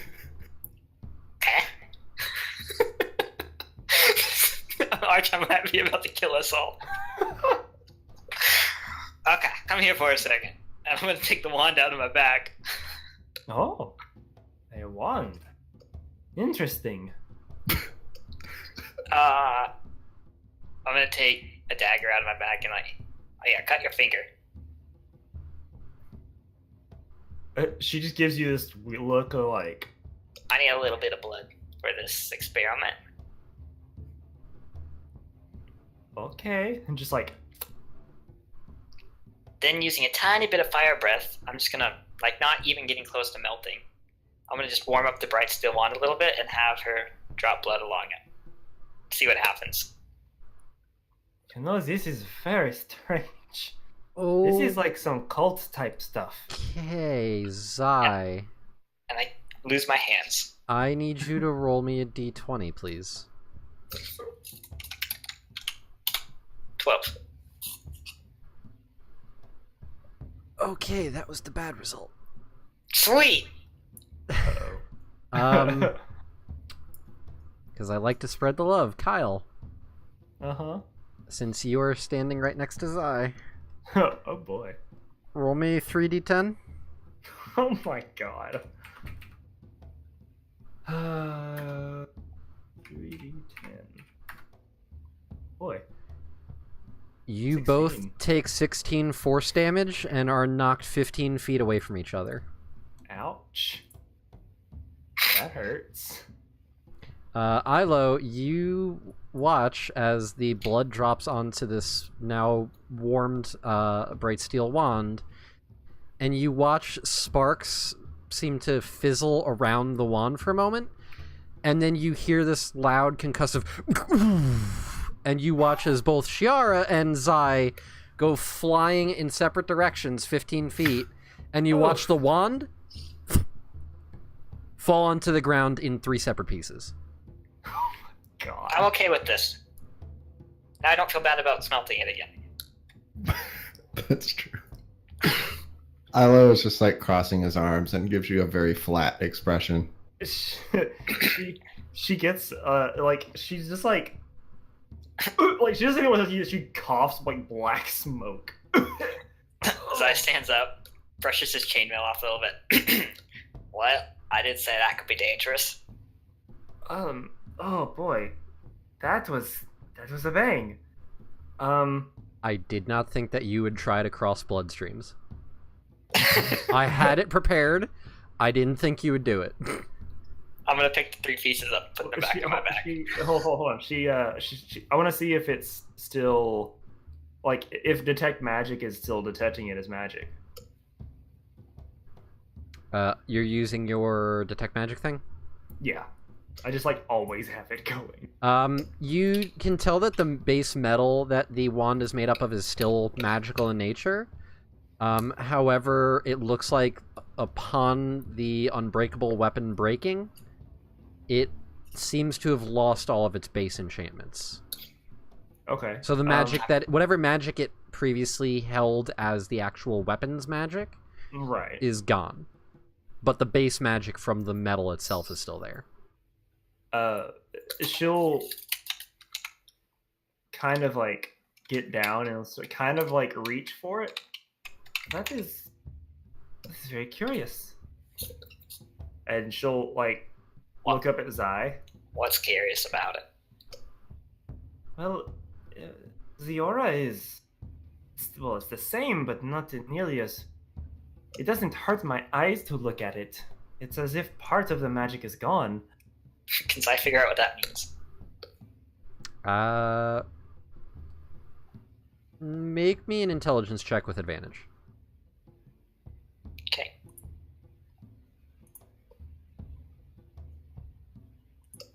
Crit. Oh, goddamn. Best you can guess based on the way that Chiara is describing things and your knowledge of Brightsteel, it's as I just said. The base enchantment from the actual forging process is gone. However, the metal itself is still Brightsteel, so it's still magical. Well, sounds like we got rid of that bond, Eli. It's just normal Brightsteel again. Might be able to make something out of this. Eli. I mean, it's still a wand, though. And she'll pick it up. It's in 3 pieces. Yeah, she'll pick up the pieces. Mm-hmm. And she's like, oh, I mean, that's very easily fixable. Yeah, but the forging process with Brightsteel gives it some extra effects, which seem to have been lost based on what you said. Huh. Well, I guess, I mean, in the meantime, now I'm just curious to see what will happen. And she just, like, kind of, like, since it's in 3, it's like an awkward, like, she's, like, clasping it with both her hands and cast mending on it. Boop. Okay. The last tagline can repair a magic item, but it cannot restore the magic to such an object. So, if anything, it would just, like, fix the item, but not the properties it once had. You cast mending on it, and the 3 pieces are put back together. It's just a basic wand. Yep. And she's just like, huh. I mean, if anything, it is still a very nice, well-made. Well, I guess you could use it for now if you can. I might want to try making something with it eventually, though. Yeah, I mean, she like kind of presents it to you. I mean, I really don't. I mean, I don't need it. All right. It doesn't have what I was curious now. Well, when we forge it again, it'll be however you see other ones. So, what are you guys doing? I cured wounds on you guys while you were talking. Oh. Yep. And I'll take the 10. Oh, and then I lost 14 and gained 14. Just because we're a little bit over time. So what is the plan for you guys? You gonna head back to the keep, or are you gonna delve into the hole? I kind of want to leave a note with the paper and stuff I took from Eli, and then just delve into the hole. Leave a note here? Yeah. Okay, what about the rest of you? that's fine with me. I did just use 2 spell slots. Maybe we should camp here. It's still morning. How long did it take to get here? You guys had to camp overnight before you got here. Hmm. So you would have had all your shit back. So those Yeah. spells that you just cast are from a new day. Yeah, I already had that. It was a new day. I just didn't know how long it took us to get here. Alright. So you guys going down, you leaving a note?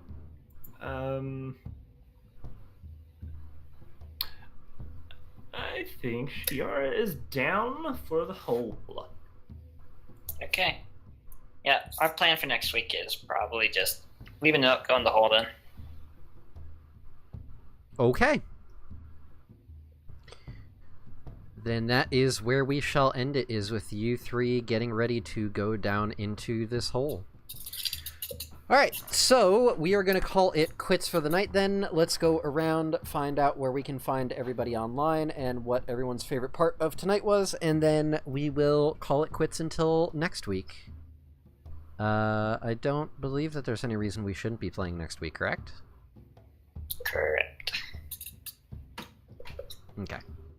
Alright, so start with Kyle.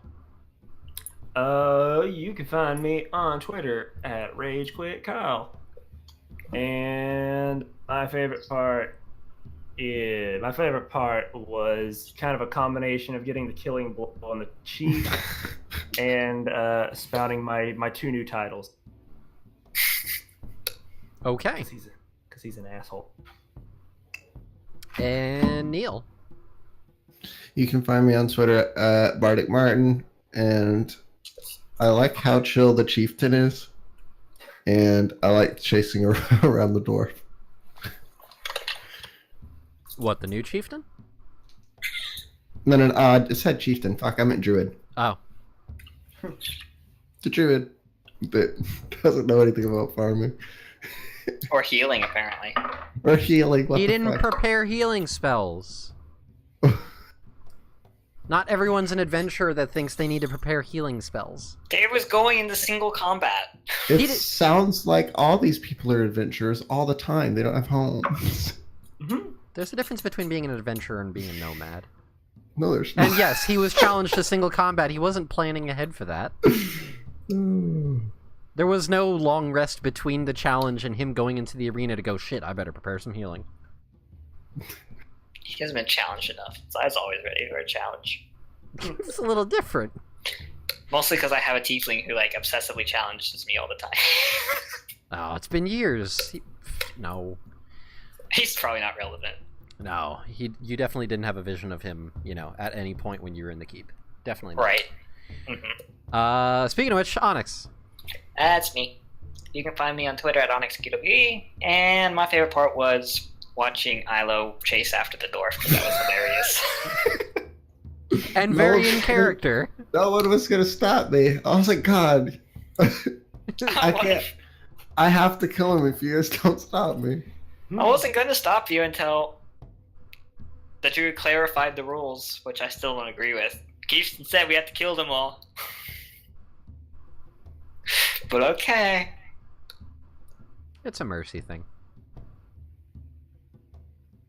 All I right. doesn't have mercy unless he's told that he should. Clearly. As for myself, you can find me on Twitter at arch_DND. You can also find me running the Lucky Die podcast Twitter, which is at TLDpod. If you don't listen to Lucky Die, what are you doing? My favorite part... I don't know, I kind of liked you guys getting creative and getting really into the swing of the game itself in that sense. It was kind of fun seeing how you guys rolled with the blows as things transpired. Oh yeah, I like blowing up too. That was fun. You did That- blow yourself up. Was not on me. I did start that conversation with, do you want to try something incredibly dangerous? Yep. And Onyx, I prepare for eventualities. That was one of them. If that had knocked you unconscious, Ilo would have just been standing there like, should I even do anything? I could just leave. No one would know. That's true. Leave Same and let us sharky. die. Same shark out of nowhere. Oh, look, free food. Snatch. All right, so we are going to call it quits for tonight. Thank you, everybody, for watching. Thank you to those of you who donated those stream dice. They definitely got their money's worth. Oh, my God. Except for Kyle, who didn't use any.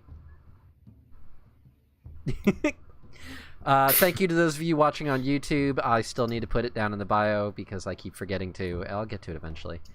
And until next time, bye! Bye. Bye.